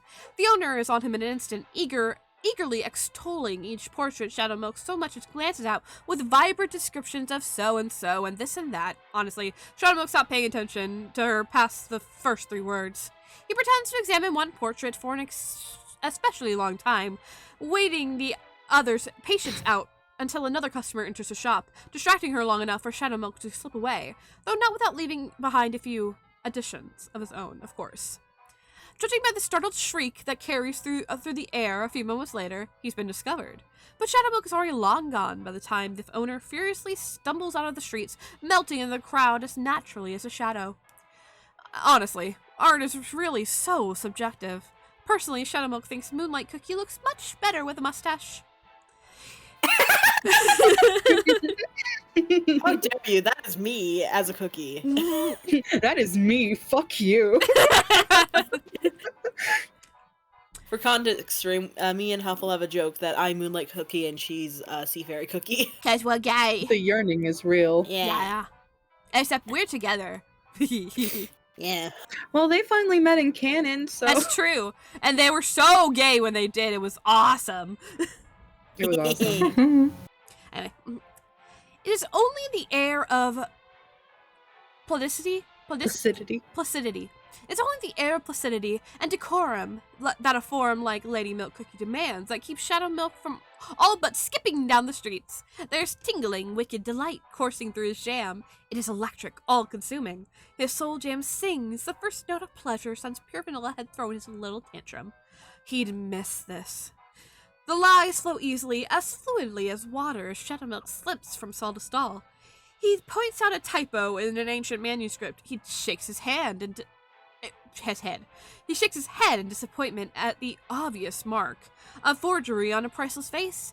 He bats his eyes in front of a blacksmith's wife, asks why the tomatoes are all suddenly blue, and refuses to leave unless the shopkeep shows him where the vegan eggs are kept. What a bitch! He's a Karen! He's being a Karen! He's being a Karen! Yeah. We gotta kill him. We have to kill him, This is dude. the final straw. Shadowbook's enjoying himself so much that he doesn't even think to check if he's being followed. It starts with a new voice, someone calling out to him, but Shadowmilk pays it no mind, so absorbed in laying out the machinations of his next trick. He doesn't hear the approaching swish of petticoats or the firm clicking of heels on stone drawing closer to him. It's only when a hand is placed on his shoulder that another cookie's proximity finally registers. It is only once again Lady Milk Crown Cookie's impeccable poise that prevents Shadowmilk from instinctively crumbling the hand laid upon him. When Shadowmilk turns, 3 cookies are smiling back at him. They appear to be around his, well, projected age. They're all young women, all dressed in finery with glittering ornaments done. My dad's saying me. Come on. Oh, I lost my place. Okay. They're all young women, all dressed in finery with glittering ornaments done up in their hair. There's 2 at the back. There's 2 at the back. There's 2 at the back. Bear matching pink and Bearing, probably. Oh, okay. The 2 at the back bear matching pink and cream bouffants. Twins, perhaps? But it's the cookie standing front and center that immediately captures his attention. She sports a deep red wine ball gown, a feathery fan, and a sly smile that does not meet her eyes in the slightest. My. There you go. She remarks, and oh, that voice is chirpy. I haven't seen you around the markets before. Is that Shut- good, or should I do something different? That That's works. beautiful. That's perfect. Shadowmilk says nothing. The way they're looking at him is strange. It lacks the unabashed admiration most onlookers heap upon this form. Instead, these cookies eye him up and down with almost praisingly, a flicker of amusement deepening the curves of their smiles. That is... I think that's Pamplemousse. Yeah, it's Pimplemoose. Sorry. Tifa!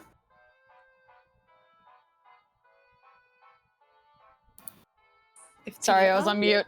You're good. No, you were all Okay. good. I need to find where we were. You're right here. I'm trying to find it on my Oh, I forgot that you're reading on my iPad. on your iPad. Yeah. Okay, I found it. Sparky, can you give me any voice direction for this? Mean girl, uppity, royalty. Okay, and it starts with the "You're so pretty." Yes. Yes. Uppity, mean. Regina George, come to me. Yeah, exactly. Heather Chandler, come to me. Heather Chandler, come to me.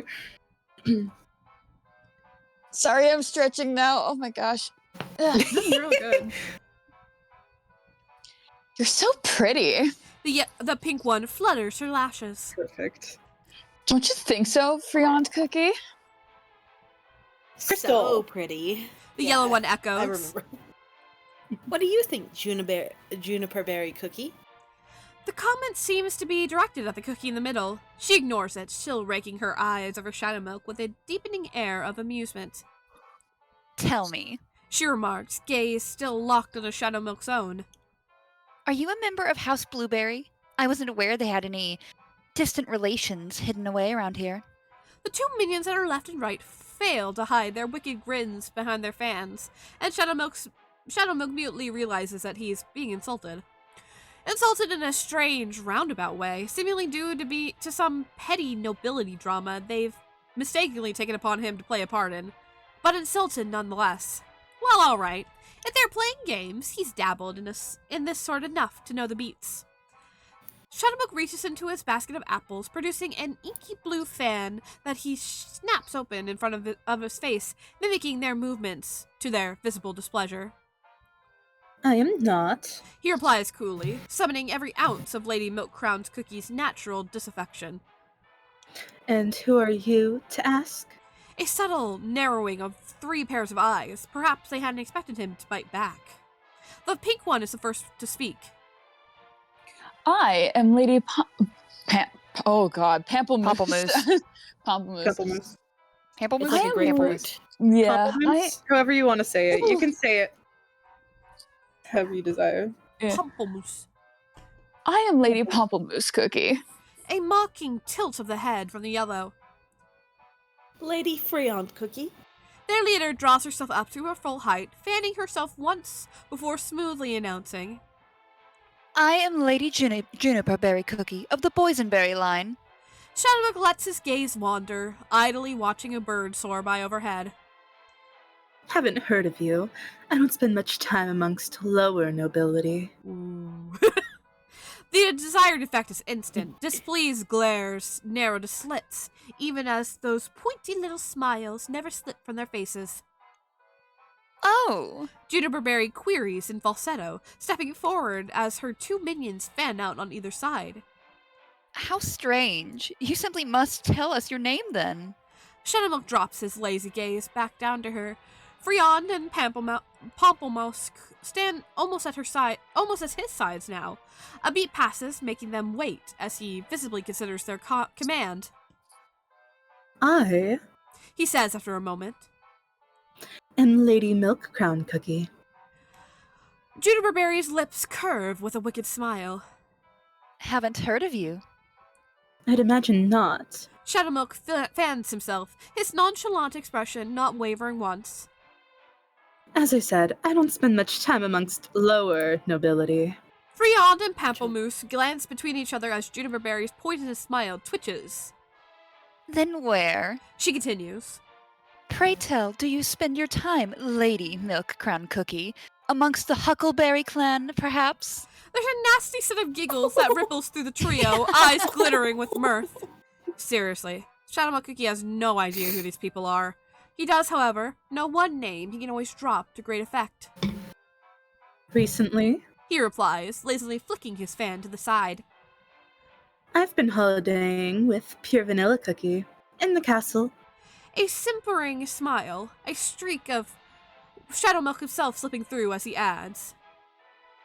Perhaps you've heard of him.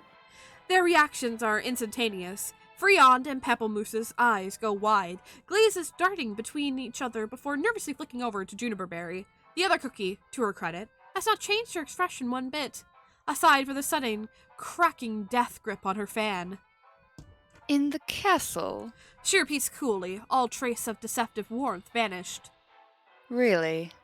Shadowmilk perks his immaculately plucked brow. He says nothing as the 3 women stare back at him in angry silence. Is this me? No, I think that's Freon. me. Yeah, it's Freon. That's I've heard that. Okay. Yeah. It's whispered at his back. Freon Cookie bending closer to her twin.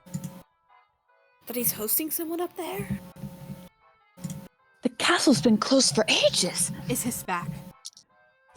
Weren't people saying Oh, that's right. Juniper Berry seems to have recomposed herself, straightening up as she takes another step closer. Lady Milk Crown Cookie, you must forgive our surprise. We had no idea you were staying up there, too. Shadowmilk's eyes narrow slightly. He doesn't like the sound of that too. You see, Juniper Berry continues, snapping her fan open as she leans closer. there's been terrible rumors about. Have you heard them? A tense moment passes. Shadowmilk keeps her gaze, refusing to back down even as begrudging knowing seeps through him. I haven't. He replies coldly. Do tell. Juniper Berry's smile widens ever so slightly. About the monster. Of course. A monster? Shadowmilk is nothing if not a performer. He does not waver, does not so much as flinch at the word. How frightening. They say Pure Vanilla Cookie's been keeping it in the castle, but isn't that where you've been staying? Juniper Berry taps her fan to her chin, mock consideration on her face. How could you not know about it? Haven't you been staying there? Ah, a flicker of amusement tugs at Shadowmilk's lips. They don't think he's the monster. They think he's a liar. Juniper Berry reaches into his basket. Oh, typo! No, it's Oh, no, this is... Juniper is reaching into Shadow's basket. Oh, okay, I see. Yes. Juniper Berry reaches into his basket, grasping an apple and holding it aloft between them. Poor thing. She coos, eyes softening in mock pity. There's no shame in being a humble merchant girl. You don't have to go around telling nasty little lies to feel better. She then straightens, turning the apple in her over in her palm. How about I buy an apple? Will that make you feel better? Shadowmilk Cookie eyes the apple passively. His free hand comes to rest gently on his cane, still hidden within the basket. I wouldn't sell that one. Juniper Berry smiles. And why's that? It's got a worm in it. Juniper Berry scoffs, her gaze flicking back over to the apple in hand, to find a black, wriggling serpent bearing its fangs in her palm. The screams shatter the marketplace. Juniper Berry. Oh my god. I was like, well, surely no one's gonna yell. Well, surely we'll leave it be. Jesus. No. Oh man, ow. Thank you, Phantom. Sorry. I love you. No, I love you too. No, it's great. I've been hoping that sometimes while I'm narrating, you guys will like do like the motions, because I know Cry was doing that for us with with I was just not Choose Your expecting Adventure. a But I was not scream of expecting that death. buff of I scream. was not expecting a death scream. It was beautiful. Yeah, I hope you apologize to your roommates. Weirdly enough, there's actually not... The sound really does not travel well. It's very muffled, actually. You're lucky. First thing and be like, hello? The fuck was that yell? I have been told apparently her older roommate would like pterodactyl screech like constantly, so I'm fine. And I've actually asked her like, hey, is this like okay? And like, have I been bothering you? And she's like, no. Alright, cool. Okay, that's good. Their screams shatter the marketplace. Juniper Berry flails wildly, stumbling backwards as her minions scatter from their own flurry of squeals. Other cookies turn towards the sound, rushing in to assist. It is pandemonium, a wonderful cacophony of shrieks and shouts as the crowd reaches to catch the serpent slithering about their stamping feet. Stamping feet? Yeah. The commotion... Stampeding, yes. The commotion provides ample opportunity for Shadowmilk to slip away. He ducks through the crowd, weaving past the growing murmurs of concerned cookies. As he walks, he finds himself unconsciously holding the fan in front of his face, using it to cover the wicked grin twisting on his lips. A surprisingly useful little trinket. He'll have to incorporate it into more of his disguises in the future. Shadowmilk's steps take him deeper into the market. The further he goes, the fewer cookies seem to be out and about. There's still a handful of stalls, still groups milling about and haggling, but it seems he's beginning to reach the tail end of the markets. The streets eventually open up to a larger plaza. In its center is a glazed marble fountain, and more importantly, 2 empty benches on either side.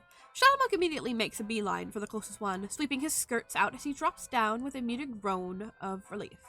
It's all the excitement in all the excitement of the markets, he's been neglecting to notice just how much his feet hurt. He truly doesn't understand how other cookies do this all day. The bench, while stiff and worn, You're a is... weak little play. Little bitch. No, I get it. It hurts for me to walk sometimes too. No, I would also be a little bitch. I'm not denying that. No, same. But he could change his disguise to anything. He could have worn fucking, like, Mary Jane. He could have worn flats, but he didn't. No, he It's for the bit. Heels. Yeah. Though I have to admit, wearing heels, they make you sound powerful. Yeah. It's true. Anyway, the bench, while stiff and worn, is still the reprieve he needs.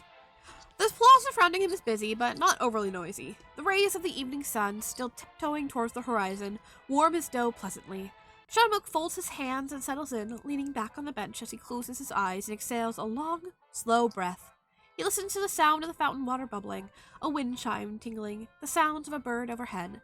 It's incredibly peaceful, and in this singular moment, Shadowmilk finds that he doesn't mind that. He wonders what Pure Vanilla Cookie is doing. Shadowmilk's brow instantly pinches in irritation as he sharply dismisses the thought because no, he does not wonder. He doesn't care.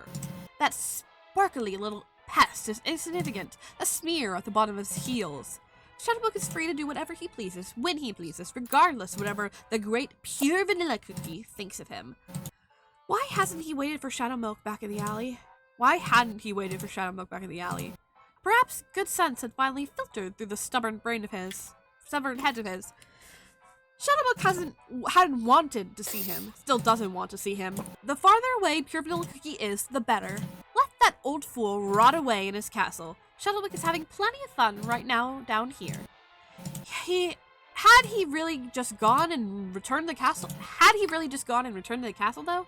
Pure Vanilla has never given up on him during their arguments before.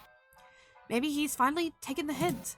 Maybe Pure Vanilla finally understands the depths of Shadowmilk's hatred for him. Maybe Pure Vanilla hates him back now. Maybe he never wants to speak to Shadowmilk again. Maybe he really is back at the castle.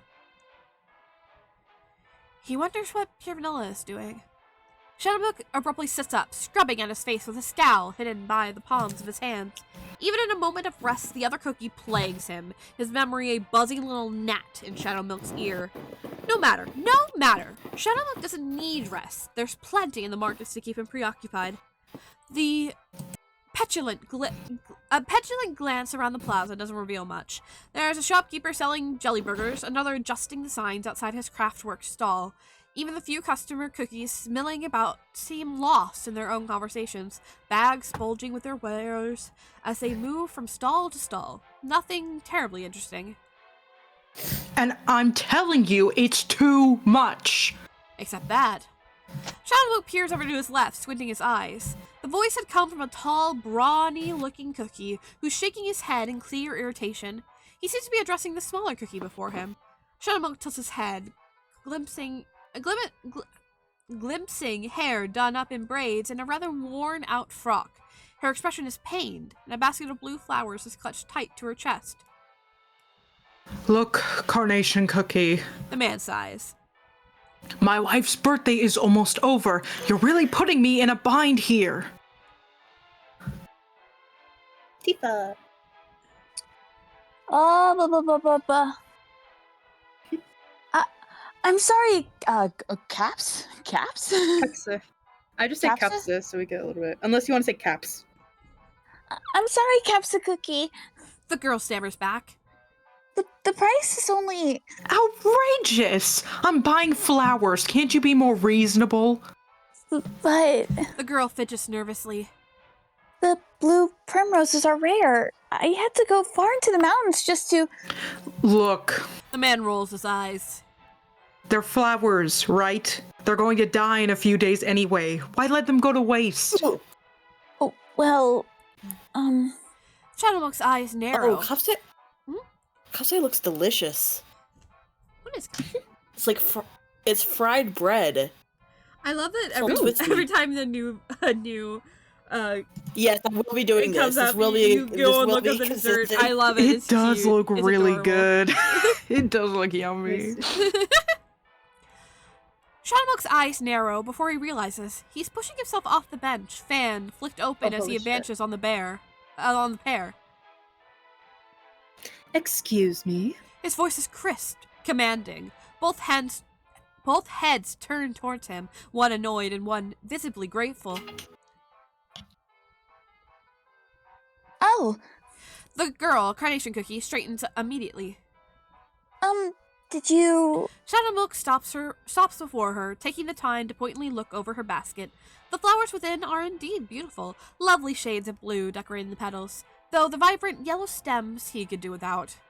Shadowmilk plucks a flower from the basket, turning it from side to side before asking, How much for a bouquet? Oh, visible hesitation. well, I was thinking 20 coins, but... Outrageous. The man repeats, shooting Shadowmilk a huffy look. You see what I mean? Shadowmilk slowly slides his gaze over. He waits a moment, watches the man, Capse Cookie, that's what she called him, grow slightly uneasy under the weight of his stare. Finally, Shadowmilk remarks. Do you take me for a fool? Capsay Cookie blinks, recoiling slightly before a flash of anger furrows his brow. Excuse me? Please. Shadowmilk's raising voice, snapping his Shadowmilk's raising his voice, snapping his fan to the side audibly. You think you're the only cookie with this idea? Half the kingdom is looking for these. His commotion is working. He can feel curious gazes drawing his way, passing cookies slowing in their stroll as they turn their attention towards him. Capsay Cookie scowls. Hello? Half the kingdom? They're flowers. Shut up. Shut up, stop breathing. Please. Shadowmilk repeats, even louder with a shake of his head. Everybody knows pure vanilla cookies in the markets today. Go for it, whoever wants to. A pure vanilla cookie, comes the whispers. Cookies draw closer, heads turning in unison. Did she say pure vanilla cookie is here? Capsay Cookie gapes at him. What does he have to do with...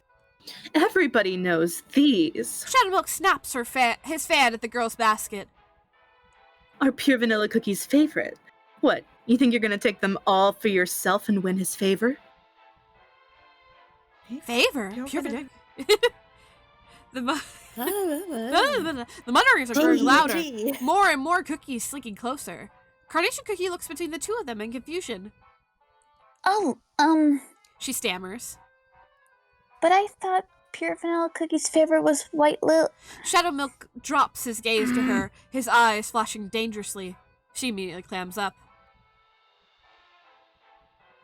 Hey! A slim cookie is shouldering past him, nodding the basket.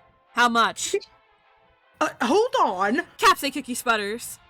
I was here first. These prices are still... I'd like some! Another cookie is at Shadowmilk's side, reaching into her purse. Is 50 coins alright? Carnation Cookies go wide. 50? Yes, of course. 50? Capsay Cookie looks positively... I've never heard this word before. Apoplectic. Apoplectic. It means you're so angry. Capsay Cookie looks positively apoplectic. 50? But my wife will... Move. Yet another cookie tries to shove by. If you're not buying, get out of the way. More and more cookies pile in, crowding around as they shove their way in front with increasing desperation. Shadowmilk can barely see Carnation Cookie under the eager clamoring. Capsay Cookie, meanwhile, has been shunted to the side. He balls his fist in anger, shooting Shadowmilk Cookie a poisonous glare, before promptly stopping off in a slew of furious mutterings. Shadowmilk flutters his fan, smiling to himself as he watches the man go. Still, it's getting a bit loud now. There's the beginning of a frenzy building, the plaza beginning to crowd with curious cookies, all flocking to see the source of the commotion. Shadowmilk gathers his things from the bench, glancing around before spotting a darkened valley off to his right, the perfect place to slip away. Surprisingly, it's not as dirty as the others. The long shadows of the buildings on either side mask him in a pleasant darkness as Shadowmilk meanders down another series of winding paths. Judging by the lack of noise, he's drifting farther from the main road the deeper he goes in. But still, one of the corridors must lead back eventually. Perhaps it's his good mood, perhaps it's the loud crunch of an apple between his teeth. Perhaps he's become a bit too relaxed for his own good. Shadowmilk barely is paying attention to his route, eyes half closed as he takes another bite of his apple and rounds the bend to feel the pointed tip of a blade at his throat. Tifa. Don't move. Dun, Oh, I know dun, who this is. Thumbs up. We need I remember this. more music.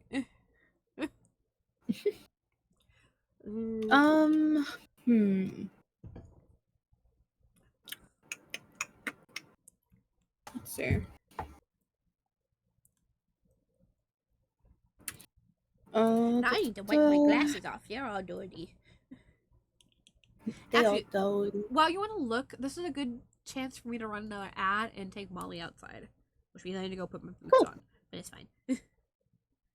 I look for now. Okay.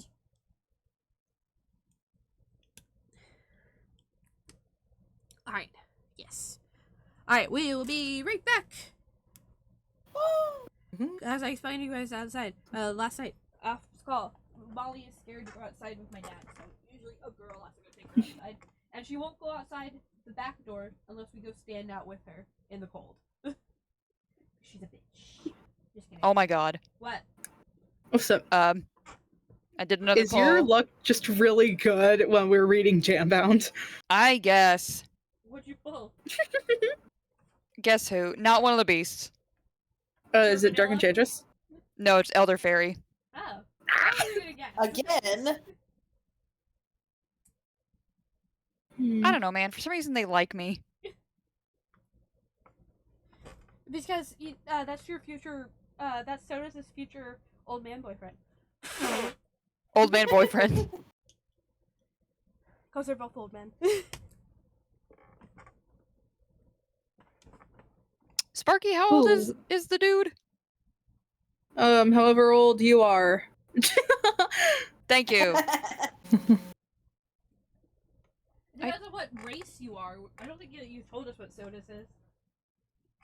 No one will ever know what Sodus is. That's a secret that Phantom's taken to the grave. Yeah. Damn. I would say not even I know, but that's a complete lie. I can't even tell you guys. Oh my god. I kinda have to know. To us. What? Wow. Oh my god, right? Wow. I feel Sparky? Like I feel like Lying? he's some sort of fae. That's what I feel like. Anyway, I'll be back. I will make no comment. I wouldn't You be never surprised do. if he was, like, I wouldn't be surprised if he was like a Warforged or something, and he just like his armor was literally him. Warforged would be badass. I will make no comment. I want to No, play a yeah, Warforged. Kicks the floor. I used to have a Warforged character. I would love to make another one at some point.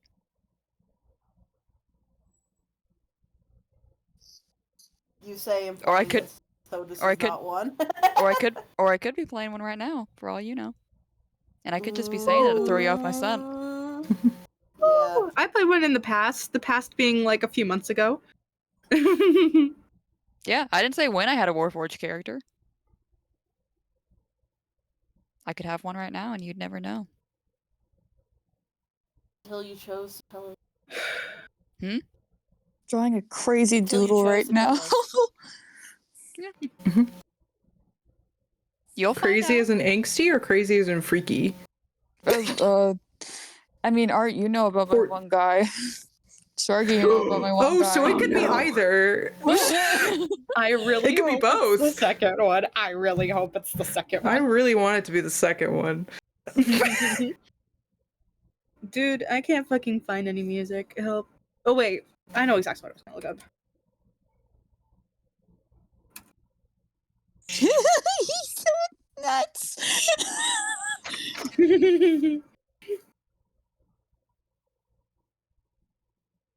Oh, I can't wait for people to get to know about him. What if we called Babylon Freak Babylon and nothing changed? Freaky lawn. Freakalon and nothing changed. Freaky lawn, and nothing changed. Oh, I just Here, came out this with is another for- crazy idea for it the other day. I can only tell Art about it. I'll be right back. I'll be right Well, aren't you special?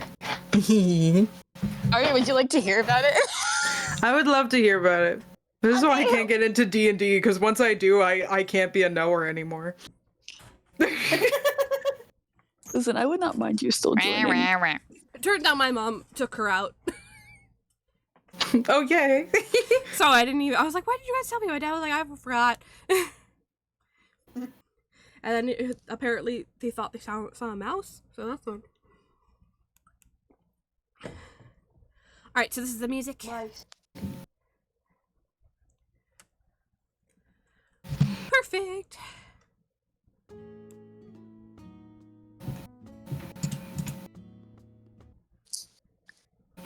I'm not even sure I need to loop this, but I will anyway. This is very nice. Perfect. I mean, it doesn't feel like it fits him having a knife at his throat, but you know. That'll... We'll resolve that. It's okay. We'll resolve it as crazy. All right. Ready to get back into Hold it? on, I need to show one thing before we get into this. Okay. I think Sparky also back. Sparky's also BRB, I think. Oh, okay. Oh. We almost continued without him. Wow, that was dickish of us. Of me, I should say. Oh, did I have a little puppy in here? For a second, and she left. Did she steal something of mine again? Yeah, I guess I might have. Well, get more water. Oh my god. Bless you. I can't do it, guys. I'm sick. I can't do work tomorrow. The dog heard your sneeze from states away and Yeah. went rampant. But yeah, I need y'all to look at what I just sent. In Oh dear. loading. Loading.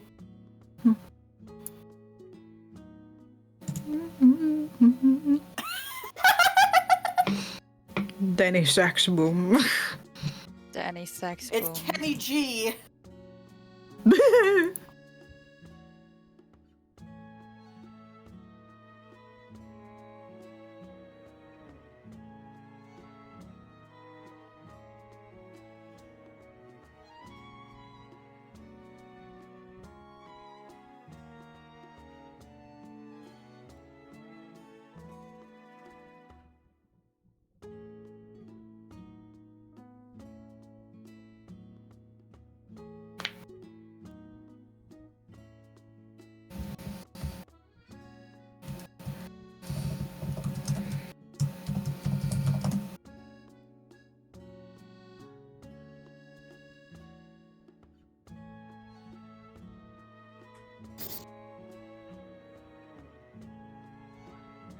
Hello, I return. Hello. Who the hell is Danny Saxboom? You simply must start from the beginning. Okay, water. What I missed? Second. Danny Saxboom. Had a dream that Danny Sexbing got a Fortnite skin, and they had to change the name to Danny Saxboom. That's beautiful. They also are collabing with Abbott Elementary in The Office, so you can get killed by Dwight from The Office. No. Ain't no way. Yeah, Wait, Okay. they're actually? they did. Oh, I thought you were talking This- about a dream still. No, the skins No. are specifically Dwight from The Office and Michael from The Office. Oh my god. Also, Sparky, I'm just now noticing, I thought for a minute that our sprites were just like different sizes, but no, you had accounted for our actual heights. Yes. When Yes, you I drew did. us. Because me and Cry Wait, are the you same did? size. Yeah. Aw. That's Oh yeah, you sweet. guys are short. Artists, fuck y'all. I'm taller than you, man. Yeah, artists are Like tallest. Me, I'm me, the perfect Tifa, and Fan height are to all sort punch of you the in same stomach size. when we're Yeah. perfect. It's okay. Cry's got the dark cacao sword, so they can just easily stab. Yeah. Yeah, well, I'm Fan hot, for so. that. The only thing that makes you And look dark tall is cacao your, isn't. is your fucking ponytail, bitch. Yeah, that's height. I'll take it. Do you think Okay. dark cacao isn't hot? I mean, like, he had a kid. You know what? Fair enough. No, I think I could see the appeal of dark cacao. I'm not saying dark cacao isn't hot. I'm saying I am. I'm saying I'm hotter. You know what? Hell yeah, I support this. So in this next chapter, we get Tifa as Mystery Biscocho person. Cookie. Biscocho Cookie and Huffledork, I'm pretty sure, if memory serves. If not, don't listen to me. Whatever. No, Phantom. Oh. Phantom as Rosquillo Cookie. Oh, So where's that? Tifa and Phantom. This is the only In this next cookies chapter. in this next chapter? Yes. Okay. Hi, baby. I got I am glad I'm not doing any major roles now. Oh, poor loves. Yeah. Okay. Just sit back and let us have story time for you. I have my big blanket. I'm very cozy. Yay! Shadow I'm Milk. like, it's only like almost 11. We could probably get through the next theoretical arc if we wanted to. Yeah. But I don't want to like push you guys. I just I don't know we're gonna do this again. I might have fun. What are you crying about? I had to stress about projects, probably. It's so late. Oh, it's almost It midnight. is like for him. 11 for you. Yeah. Okay. I we can think just this get chapter's through- good. Yeah. We'll Yeah, no, I'm still down to do this chapter. I'm just like, I don't know if we can do another additional arc on top of this one. Nah. Okay, we can save that for later then. 3 chapters whenever seems we good end for up each doing stream. it. Yeah. Yeah. Alright. Shadow Milk is not a cookie that is easily threatened. To be unarmed in a dark alley with a knife to one's throat is enough to send any common cookie's heart racing. Shadow Milk merely stills in momentary surprise. His attention lapses at times, so little can possibly hold even a sliver of hope of harming him, yet this development is still unexpected. Common banditry in the vanillian streets. How far Pure Vanilla's cookie has fallen. Pure Vanilla's kingdom has fallen. The point of the blade is sharp enough to press to his throat, but it does not cut, merely pressing dangerous close with a small twitch in the hand of the one holding it. The sensation stings ever so slightly, like the scrape of unsanded wood on his dough. Wait, wood? Phantom! Someone's a tip-a-tapping. Yeah. Ugh, don't mind me. Bizcocho cookie? A voice hisses from behind. What are you doing? What do you mean? What am I doing?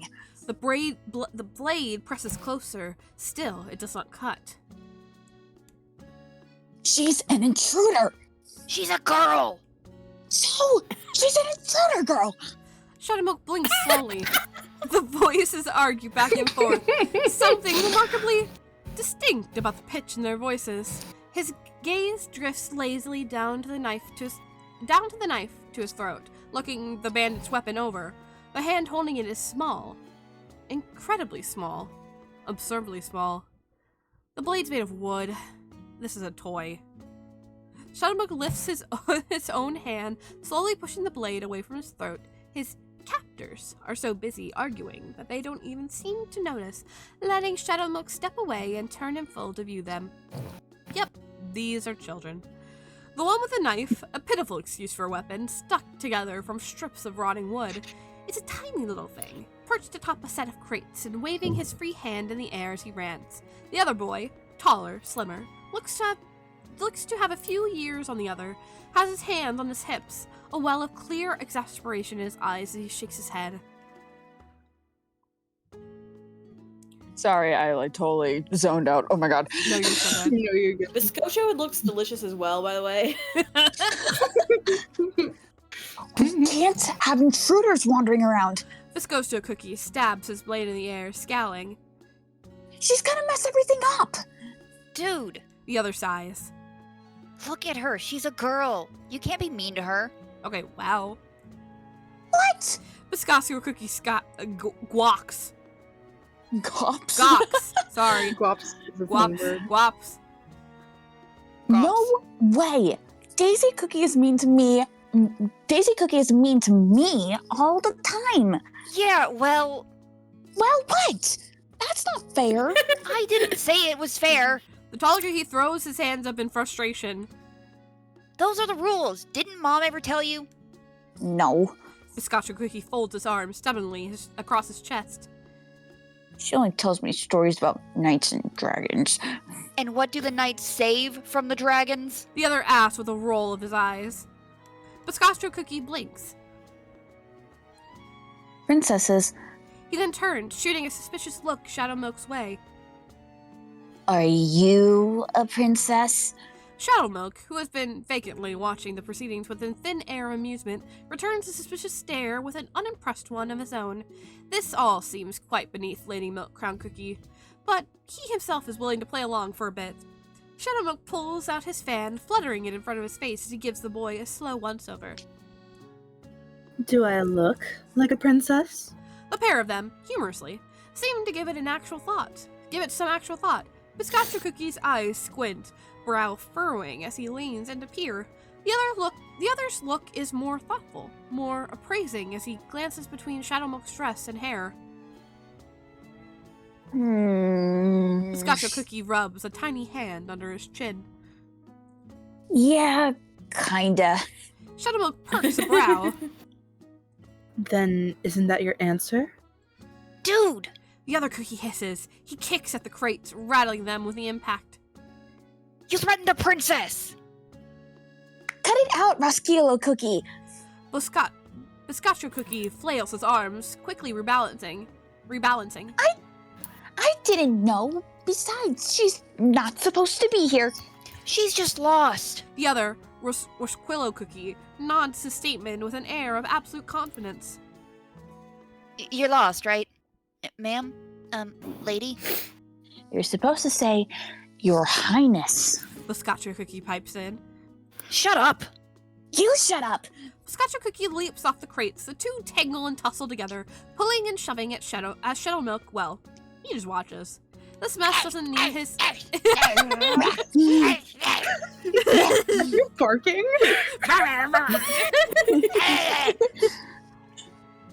You know, fun fact, they seem to be a similar type of dessert. They're both like a round cake-like dessert. Oh, maybe they're siblings.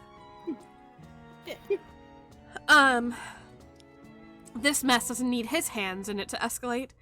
That's certainly amusing enough. A small smile of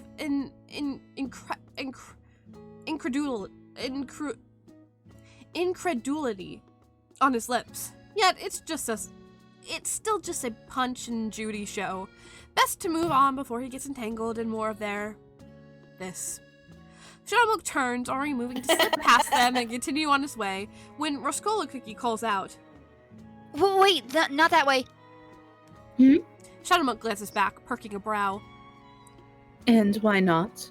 Rasquillo Cookie has divested himself of his brother, tossing the smaller cookie off as he scrambles to stand. It's a dead end. He glances backward towards his sibling. See? Lost. Bisquillo Cookie lies flat on the pavement, scowling at the sky. So, let her be lost. No way. We have to escort her. That's what Dad says you do with lost ladies. What? Biscocho Cookie snaps his head up. Not fair. What about the heist? Heist? We'll do it after. Rasquillo Cookie snaps back. No. Biscocho Cookie reports firmly, folding his arms across his chest. We promised Boss we'd get it done now. Boss? Both of Shadowmilk's brows lift, consider his interest thoroughly piqued. Miss Highness. Rasquillo Cookie begins, turning it back to Shadowmilk with a little bow. We would be honored to escort you. A pause. Where do you need escorting? Stupid. Bisquillo Cookie is getting to his feet, dusting off his shirt. Princesses live in castles, remember? Oh, right. Rasquillo Cookie brightens visibly. Should we take her back to the castle? No, they will not be doing that. Actually, Too pouty at Vanilla Cookie. Yeah, how dare he raise his voice at me? Now my feelings are hurt. and his body, but like we don't Now go. my It was, body is don't worry hurt, about it. but mostly my feelings. Shadowmilk drawls, cutting off the boys with a flick of his fan. I'm right where I need to be. I'm here to see your boss. The declaration draws a surprised look from both boys. They glance between each other before Rasquillo Cookie asks, Where? Really? Shadowmilk tilts his head, tisking audibly. Are you calling a princess a liar? No! The boy corrects hastily.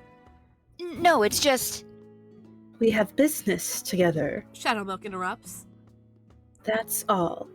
So, He continues smoothly. will you brave knights be escorting me, or shall I wander about these grimy alleyways myself? The pair look at each other again, visibly weighing the choice. Rasquillo Cookie gives Biscotta Cookie a look, and the other finally sighs, unfolding his arms. Fine, He snaps. but we're doing the heist on the way. Shadowmilk smiles to himself, sweeping out his skirts as he dips into a little mock bow of his own. Well then, shall we? If nothing comes of the pair, they're an amusing diversion at best. But on the off chance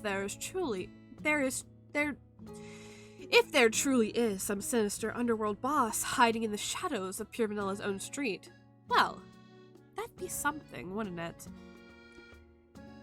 The path the two take him on is interesting, to say the least. They stick to the alleyways, never once brushing close to the main road. Roscola Cookie takes the lead, beckoning them down cramped corridors and hoisting his brother over ledges. There had, temporarily, been a moment of consideration as they tried to figure out how to get Shadowmilk over a particularly tall fence. It developed into yet another back and forth, yet again, of what princesses do and don't do. They proclaimed their proclaimed inability to climb was new to Shadowmilk, but hey, he has never seen one do it himself. While the boys had bickered, Shadowmilk had simply folded his arms behind his back, stepped into the air. It's not until he'd floated well past the top of the fence that the two had noticed, mouths agape as Shadowmilk landed gracefully on the other side. As they stared in awe, Shadowmilk had hidden his smile beneath his fan and offered a simple, Magic, princess. This trick, unfortunately, turned out to be a little more trouble than it's worth. Biscola Cookie had gone from suspicious to besotted in an instant, now practically hanging off Shadowmilk's skirt as he babbles question after question. Oh, sorry. It's okay. Can you fly for real? Have you met a dragon? Can you defeat a dragon? Can you make me fly? How many dragons? The chattering is non-stop. Shadowmilk ignores him for the most part, giving terse non-answers that he tries to shoo the pest out from under his feet. Honestly, he'd forgotten just how relentless children could be. Candy Apple Cookie had at least had the good sense to recognize his signs of irritation, even in her earliest years. Mercifully, their frequent stops are a good source of distraction. Temporarily, at least. Despite the lofty claims of a heist, there's yet to be anything remotely resembling one. Instead, Roscola Cookie is openly knocking on Cookie's doors, waiting patiently on porch steps with his satchel in hand. Biscocho Cookie and Shadowmilk hang far back. He has been stubbornly told by the other he is not to interfere, yet whenever Cookie opens their door, all that occurs is a brief conversation before Roscolo is handed a bag or a parcel and the door shuts once again. Bizarre. A pickup scam? Some sort of backwards deal? It's not until the boy returns from their third shop, a large package in hand, that Shadowmilk finally questions. What are you doing? Roscolo gives him an equally incredulous look. Getting supplies? Supplies? Shadowmilk repeats. For? The heist? Yeah, the heist. Biscocho already is back to clinging to Shadowmilk's leg, hands balled in the other skirt. Can we go? Can we go? Yeah. Roscola Cookie is tucking the package into his satchel, shouldering the bag as he looks between the pair. We're gonna have to go slow from here, though. Black Raisin Cookie's crows are everywhere. Now this is a name Shadowmilk knows. A renewed flicker of interest beats in his chest. If Black Raisin Cookie is who they're avoiding, then his dismal arrangement holds some promise yet.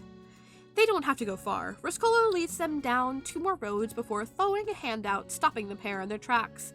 He nods silently he nods silently upwards. Overhead, Shadowmilk glimpses a few stray tail feathers peeking out over the roofs. The crows. The 3 of them wait. The bird rustles itself, hopping back and forth for a bit. Shadowmilk can feel his patience waning as the seconds tick by, hand already sliding into the basket towards his cane. A sharp, 2-tone whistle pierces the air. The bird squawks, taking off in a fluttering of wings. Oh, hey! Y'all are great. I love the sound effects. Ahead, Awesome. Shadowmilk can begin to make out the sounds of footsteps approaching, the clatter of heels on stone. This is also Tifa. This is... Yeah. This is me? Whoa. These are Black Raisin Yeah, Cookie. Black Raisin. was gonna say Black Raisin's a little bit more of a more notable character, isn't he? Yes. Yes, she is. Sorry. Okay. Rough I still voice. She's just Butch. She is very Butch. She is Butch. I still don't go here. I don't either. I do. There you are. Shadowmilk knows this voice well. Has heard it a million times through the Pure Vanilla's eyes, gruff and hardened by a life under siege. Eyes so sharp, Shadowmilk can remember them piercing through the darkness even now. Black Raisin Cookie. Come on. A softer flapping of wings, the sound of a caw that she meets with a chuckle. Jesus. Shut up. None of that. We're going to be late. Her footsteps resume, and they're coming closer.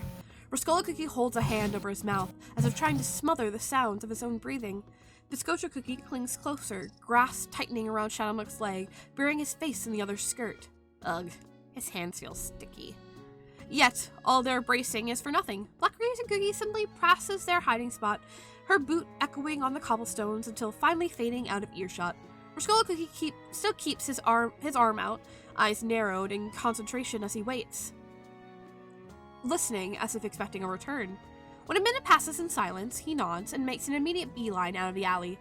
Shadowmilk watches with muted interest as the boys run up to a nearby house. It's a small thing, tucked into the corner with semi-wilted roses and a bird feeder tacked to the window. Rascolo fumbles hastily with his satchel, pulling out one of the bags he received from their stops. He shakes it thrice, and a small copper key tumbles out into his palm. The boy shoves the key in the lock, prying open the door and immediately disappearing in the darkness of the house. Interesting. Shadowmilk tilts his head, considering, ignoring the smaller cookie practically vibrating with excitement next to him. Less of a smash and grab, more of a planned hit. Why had one of the other cookies given him the key? Were they thieves in arms, or simply getting a cut of the deal? Rascola Cookie is quick in his work. It's only another minute before he reappears in the doorway, clutching his satchel tight to his chest as he hurries down the steps. He sprints across the alley, nodding breathlessly at them as he passes. Come on. Did you get it? Biscocho's Cookie is hot on his heels, finally releasing his death grip on Shadowmilk to chase after his brother. Did you, huh? Yeah, I got it. Rascolo motions to the left. Let's go, before she gets back. Boss is waiting. Well, seems his little venture is paying off after all. Shadowmilk follows the pair as they lead him back down another series of alleys. Most of it is back the way they came, but around the 10th bend, Rascolo takes a sharp right instead. There's nothing remarkable down this way, only an old fence and a pile of crates stacked beside it, until Rascolo gives them a push, sliding them out of the way to reveal a large hole in the wood. He gets on his hands and knees, ducking down to crawl to the top. Biscocho Cookie excitedly follows after, practically wiggling on his belly through the dirt. Yeah, Shadowmilk's not doing that. Boss, Rascolo Cookie's voice calls. we're back. Shadowmilk's eyes roll, a distasteful grimace on his mouth. He reaches into his basket, grabbing his cane and twirling it in his palm. A quick tap, and he's shrinking, stepping gingerly past looming blades of grass as he hurries through the hole. When he reaches the other side, Biscocho and Rascolo are nowhere to be seen, but there's a glimmer of light ahead, a new path in the alleyway that seems to have opened up into something larger. Another tap of his cane, and Shadowmilk is back to his full height. He dusts himself off, adjusting the cloak around his shoulders and stiffly straightening his back. As Shadowmilk walks forward, the light gets gradually brighter. He can glimpse what looks like a courtyard coming into view, littered with stray dead leaves and what seems to be chalk drawings on the stones.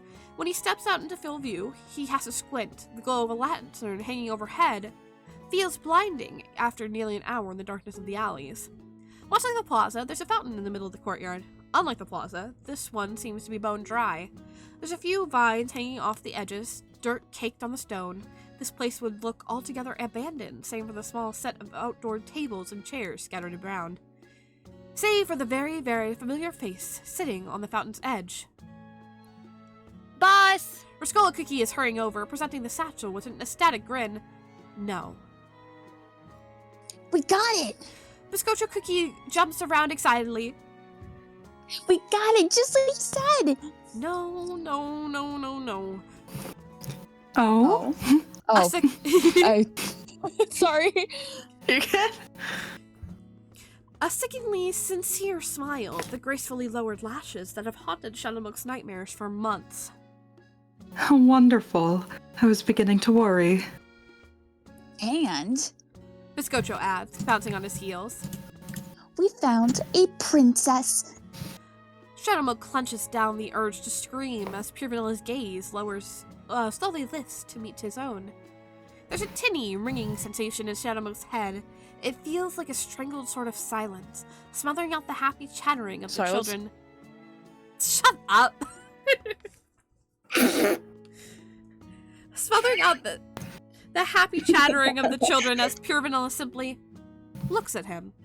It's revolting. Makes his dole crawl with shuddering frustration to watch the other's milky eyes slowly trace over his form, because he knows Pure Vanilla knows it's him, knows by the subtle pulsing of their soul jams that he is being picked clean with every sweeping glance. The other's expression gives nothing away, the air of a passive observer as he tilts his head with a vague sort of perk to his brow. And then Pure Vanilla is looking away, attention back to the children as he offers them a soft smile. I see. The princess, you said?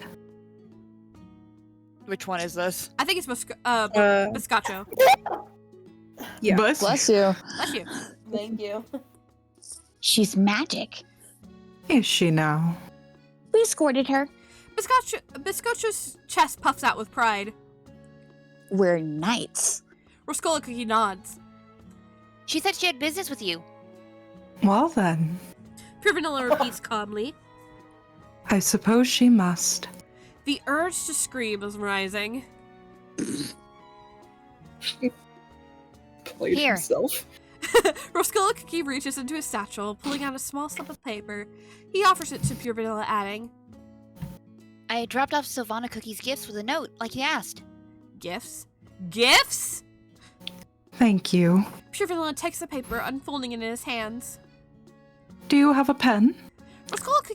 Roscola produces one from his bag. Pure Vanilla places the paper in his lap, scribbling something out before returning both items to the boy. And Black Raisin Cookie didn't see you? No. Roscola shakes his head. It was close, though. I'm grateful. Pure Vanilla smiles warmly, reaching into his pocket. I felt just awful about forgetting to sign her card. Pure Vanilla produces a small pouch. From the way it jingles, no doubt filled with coin. Do you think you can place the card back without being caught?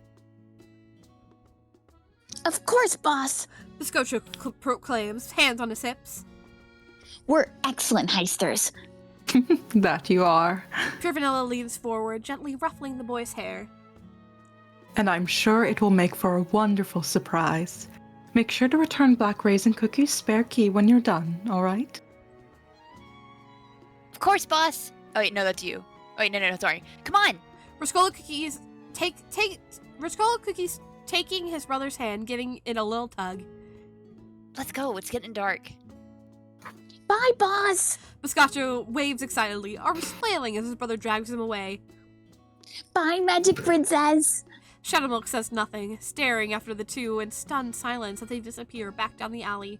His mind is a mess, disbelief and ugly, nasty frustration twisting in his chest, the main source of which sits as calmly as can be, a soft smile still resting on his lips.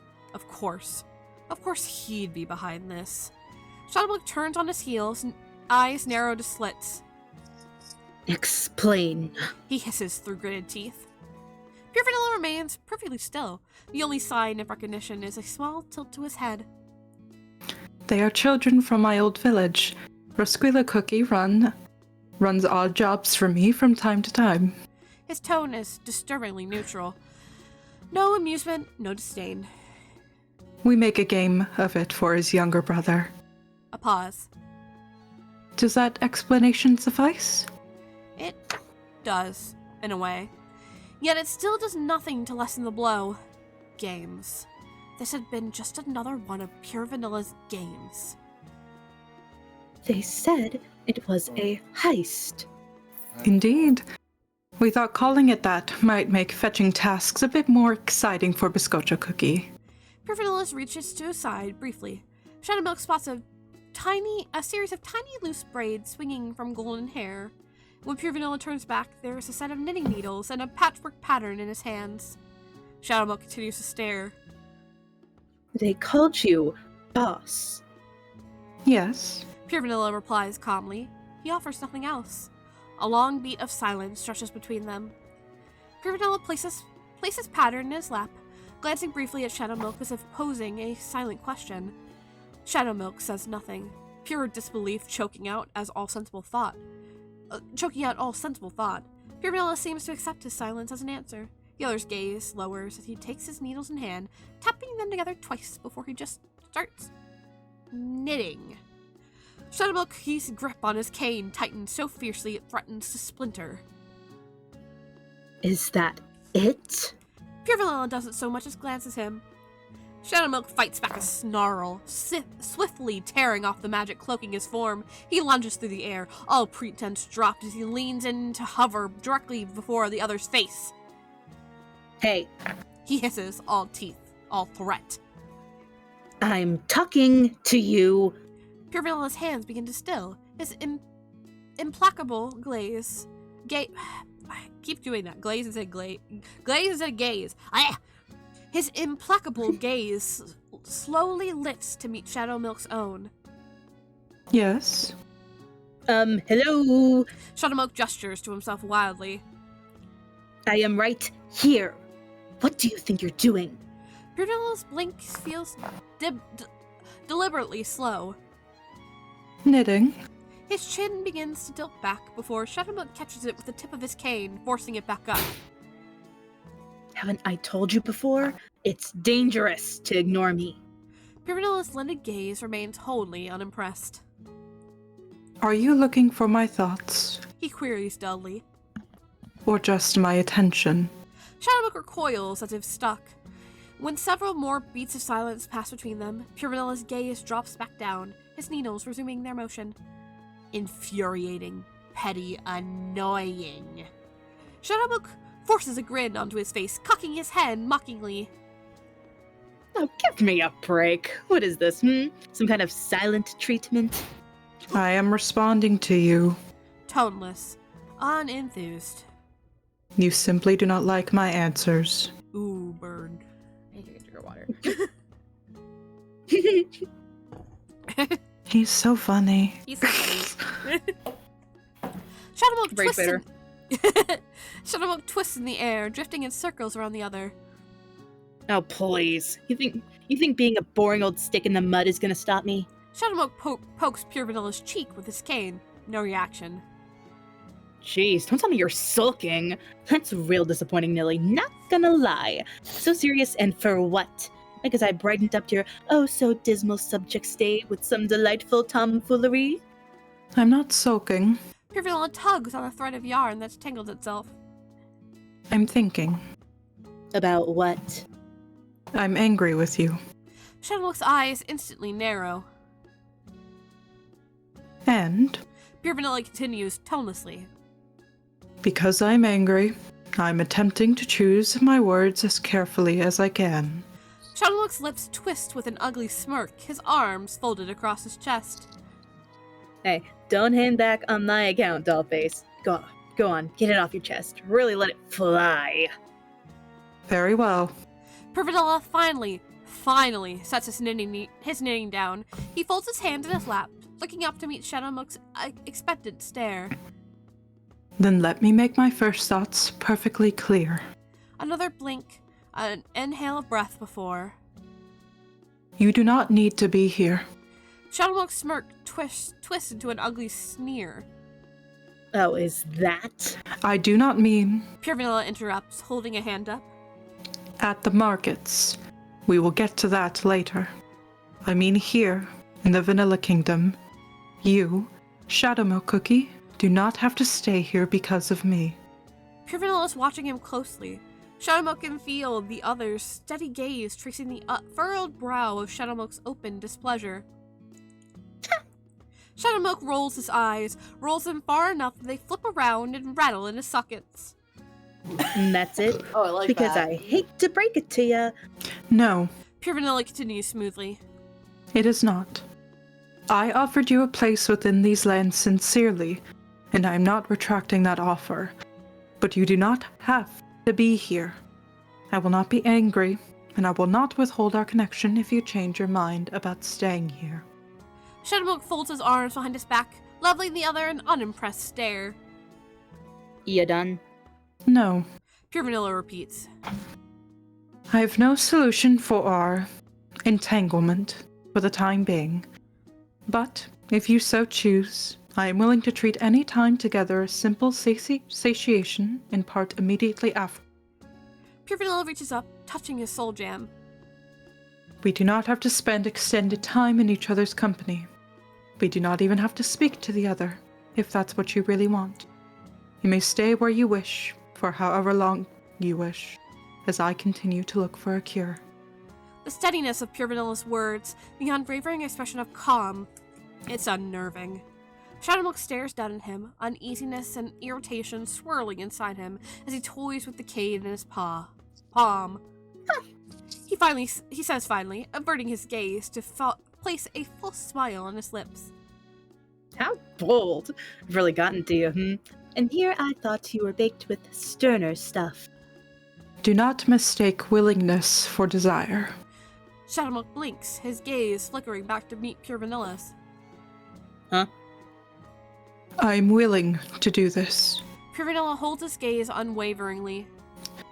It does not mean I want to. I want you to remain here with me. I enjoy your company, and I enjoy our time together. That has not changed simply because you frustrate me at times. A strange sensation twists in Shadowmilk's chest. But, Pure Vanilla continues. though I have said this before, I will say it again. I will not cage you. If you truly feel that my presence is a shackle, I will not resist your choice to break away from me. Then, Pure Vanilla is turning away, reaching for his knitting as he repositions in his lap. If that is the case, we may end the conversation here. Even if my own desires conflict, I will respect your right to choose to where you want to be. You do not deserve to have that taken away from you again. Silence reigns again, broken only by the soft, intermittent clicking of Pure Vanilla's needles. There are very few things that can leave Shadowmilk speechless. This seems to be one of them. Absurdly blunt, revolting to the point. Where's the game? The chase? It's disappointing, dizzyingly so, to watch Pure Vanilla just give in. Shadowmilk twirls his cane. He's looking everywhere but Pure Vanilla. Gotta say, I'm impressed. Not like you to just throw in the towel. I mean, knowing you, I was half expecting an apology for your little light show. There are actions I regret.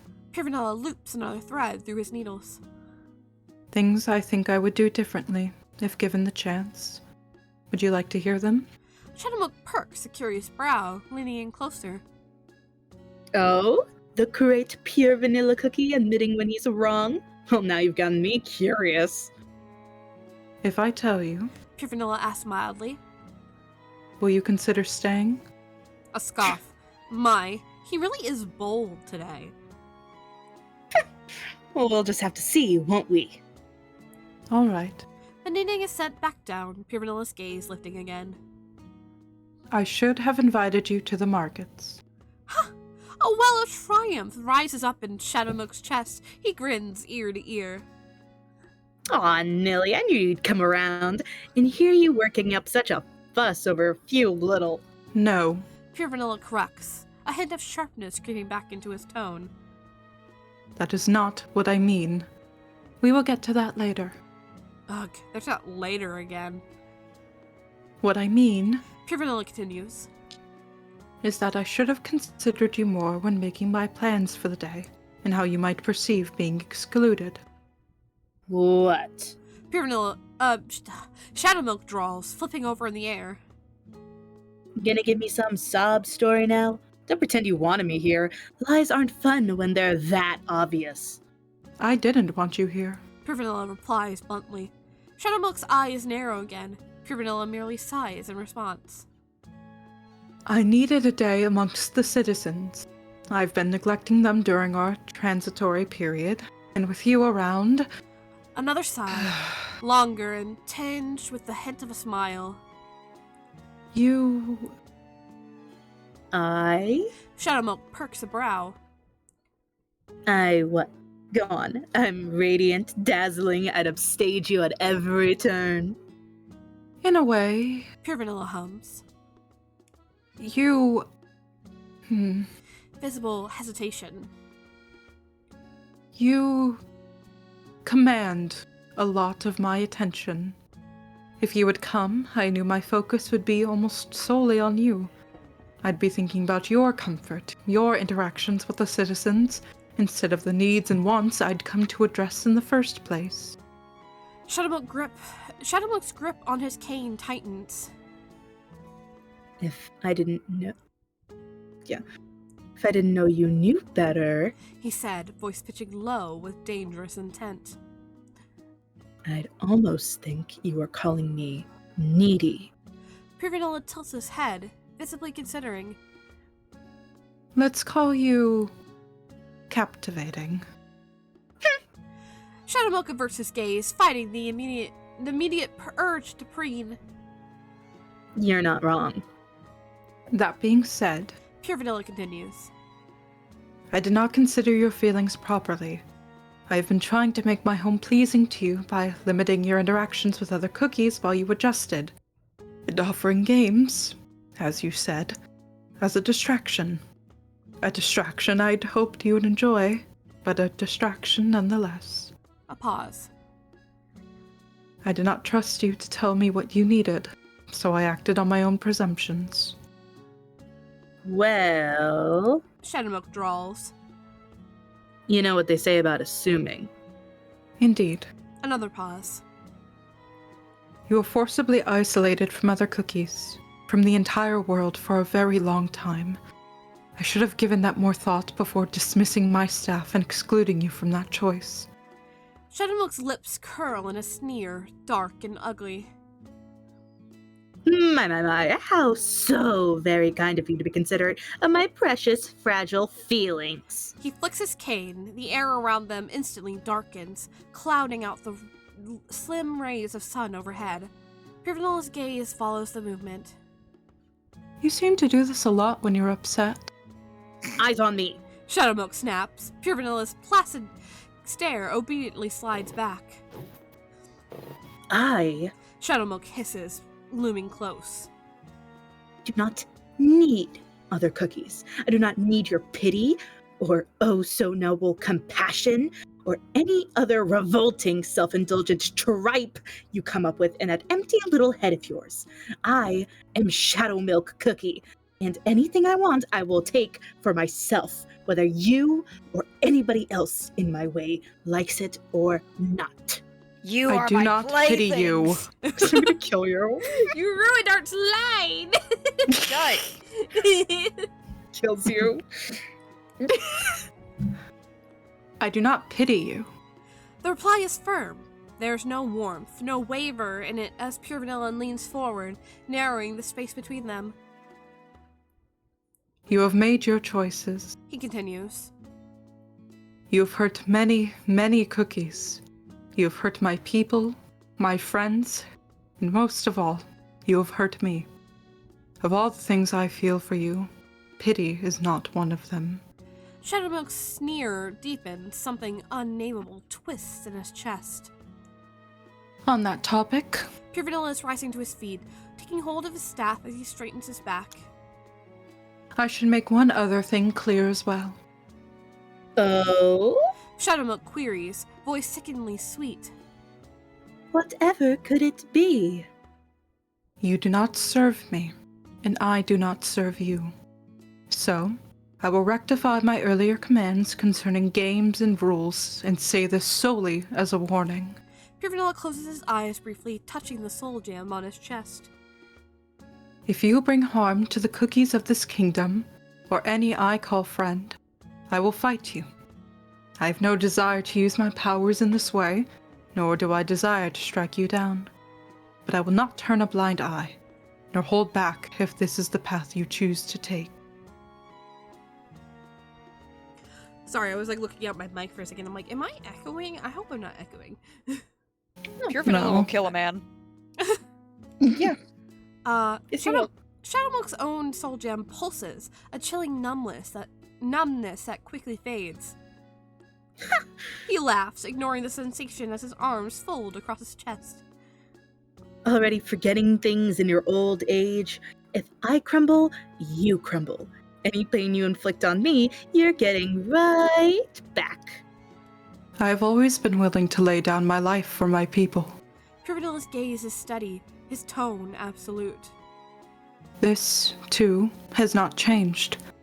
I will not allow my people to suffer to spare myself, and I will not stand idly by if you force my hand. Tension visibly builds around them. Shadowmonk's darkness deepens, creeping closer along the cobblestones while light glimmers dangerously within Pure Vanilla's staff. It'd be easy. It'd be so easy to strike, to lash out and carve through this foolish, insignificant gnat's dough, to teach him here and now who holds the real power in their jam, to show him just what happens to those who try and challenge Shadow Milk Cookie in a true fight to the end. It would be easy. Would it be worth it? Keeping all this in mind, Pure Vanilla continues. I would like to repeat myself. I enjoy your company. I like spending my days with you. If you are willing to permit me, I would like to remain at your side. I think, in time, I can make you happy here. Shadowmilk's darkness falters ever so slightly. He quickly recomposes himself, scoffing as he tilts his head. What, seriously? You're still deluding yourself with that? It is no delusion. Pure Vanilla counters easily. As taxing as it can be, I do find your presence enjoyable. Not just delusional, but as blind to fate as those little milk spots you call eyes. Shadowmilk floats higher, tightening his grip on his folded arms. There's no happy end to this weird fantasy of me you've concocted. You want the beast of deceit to retract his claws? You think you're gonna tame me to some milk-toast house pet that sings happy little songs and frolics through the fields with you? Pure Vanilla has the gall to smile. Not at all. I can hardly imagine a worse fate. Shadowmilk spreads his arms wide with disbelief. Then what? What could possibly be your solution to what I am? Because, buddy, the way I see it, the only way our story ends is in a pile of crumbs. I don't know. Shadowmilk just stares. I don't have a solution. Pure Vanilla fiddles with the ribbon on his staff. I think, if there is one, you'll be the one to find it. A scoff. Shadowmilk rolls his eyes, shaking his head. You really are an old fool. Perhaps, but Pure Vanilla continues. for all your faults, a lack of cleverness hardly is one of them, so I have every confidence that you'll be able to figure it out. Shadowmilk's eyes narrow. What faults? Pure Vanilla hums non-committedly. He picks up his knitting and pockets it before turning towards the back of the rightmost building and motioning at it with his staff. This is the Crown's Nest Inn. We're in the Crow's... Typo. This is the Crow's Nest Inn. We're in their back courtyard now, though it may not look like it. We haven't had a chance to renovate this part of the kingdom for some time, I'm afraid. Pure Vanilla pauses, as if waiting for a reply Shadowmilk does not give. The entrance is on the opposite side of this wall. You are free to join me within, once you've made up your mind. Made up my mind? Shadowmilk repeats incredulously. About coming or going, staying or leaving? As I said, I'll respect your choice. Pure Vanilla is already shuffling off, the tap of his staff echoing on the stones. Though, He calls back. I have a gift for you, if you do come. Shadowmilk scoffs again, refolding his arms across his chest. Sorry, I briefly zoned out for a bit. Fuck. Dollface, I just told you! He remarks loudly, voice carrying across the courtyard. anything I want, I can just take for myself. Perhaps. Pure Vanilla is glancing back, a soft smile on his lips. But isn't it nice to be given it freely? And then he's gone, slipping down the alley before Shadowmonk has a chance to muster a reply. Coming or going, staying or leaving, I have every confidence that you'll be able to figure it out. Very good, very, very, very That's good. the end of our reading for today, baby. Yay! I'm gonna say, I know that this is like an enemies to lovers kind of like trope kind of thing, because clearly Shadowmonk hates Pure Vanilla. I love that Pure Vanilla already seems infatuated with him. He's already in love. He just has to try to make Shadowmonk feel the same. And I kind of love that. You don't see that a lot in fics, you know? No, this is a chapter where I was like, wait, I was like live blogging to Spark. I'm like, wait, Pure Vanilla's awesome. He's Yeah, no. awesome. He's awesome. And he's like, he's already funny. so in love. Like, oh my god. Because usually when people are like having like these enemies to lovers kind of thing, it's like they hate each other. Like most of the things, they hate each other. They hate each other. And like you clearly see, and like then they start to like flirt with each other. But no, Pure Vanilla's like over here like, I have so much love for you if you will only take it. And then Shadowmonk hisses like a cat. No. That's literally so much of this up until like chapter 12. It's literally it's just like, I like you. I like spending time with you. I want to keep spending time with you. And Shadowmonk's like, you liar. You're a liar. Shut up. No one wants to It's be like, around Shut me. the fuck up. You literally do not love me. You're just infatuated. It's just Isn't like, that the same as love? What? No. They come from I said similar I like hanging places. out with you. What? I literally just want to hang out with you. But no one likes to hang out with me. Bleh. I'm worthless. I'm an awesome cookie, but also I hate myself. I literally hate myself so bad, you can tell. But I hide it It's really well with lots of pretty words about myself. It's almost like I'm the beast of deceit or something. It's almost Or a like really my good entire actor. course lying to myself.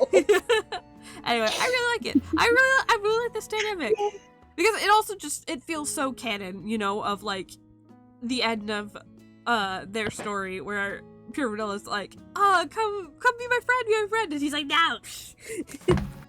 Dude, literally, Gemma is so good at sticking to the canon. It's kind of crazy. it's great. It's The great. only thing I will say towards the end of this canon gets kind of weird, but that's just because we didn't have all of Eternal Sugar's update, nor Or even a hint Silent of Silent Salt's Salt. update. Mm. So things get kind of weird and muddled towards the end, but I don't mind because it's But still like, really it's good. fan fiction. It's fan. But, like, People it's read fan fan fiction, fiction so who kind of cares? like. I get into that own trap myself when I'm thinking about my fan fiction. I'm like, no, if I don't write it well, it's right with canon. Because I'm doing swaps, so I can do the opposite. But I'm like, oh, but what if canon changes when I write this stuff? Oh no, I need to make sure your trust is canon, even though nobody cares. People read fan fiction because it's not canon.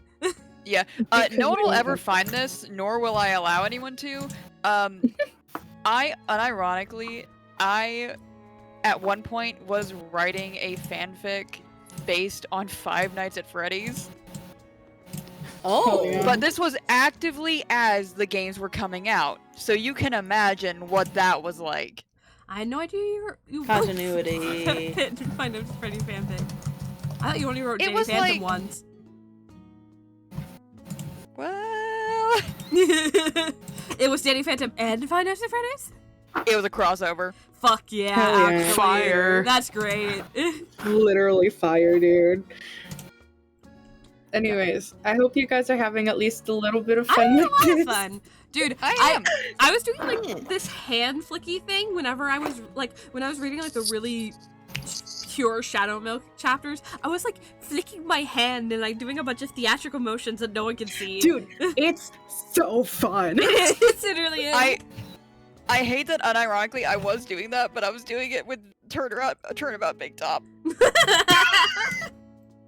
I love that. Dude, Actually, sometimes you you know, gotta Sparky, get into yeah. the gay little mindset. Yeah, even the No, yeah, character. I don't think you were here for this, Sparky. I'm actually gonna go on camera Probably for not. this. Cause we can't see anything like camera-wise, right? No. No. Okay. I will show y'all what I was doing. No, Infinity. Hi, shit. hello. Oh wow, actually my so Infinity. how is my camera? Oh wait, no. Do not show me, please. I'm not. You're not. Okay. But so I'd be sitting here and I'd lean over here and I'd just start going like, Yeah, that's what I was doing too. and I was like I couldn't stop it. I'm like, stop it. No, the thing literally. I do is I do expressions a lot because it's what gets Yes. me into like the feeling.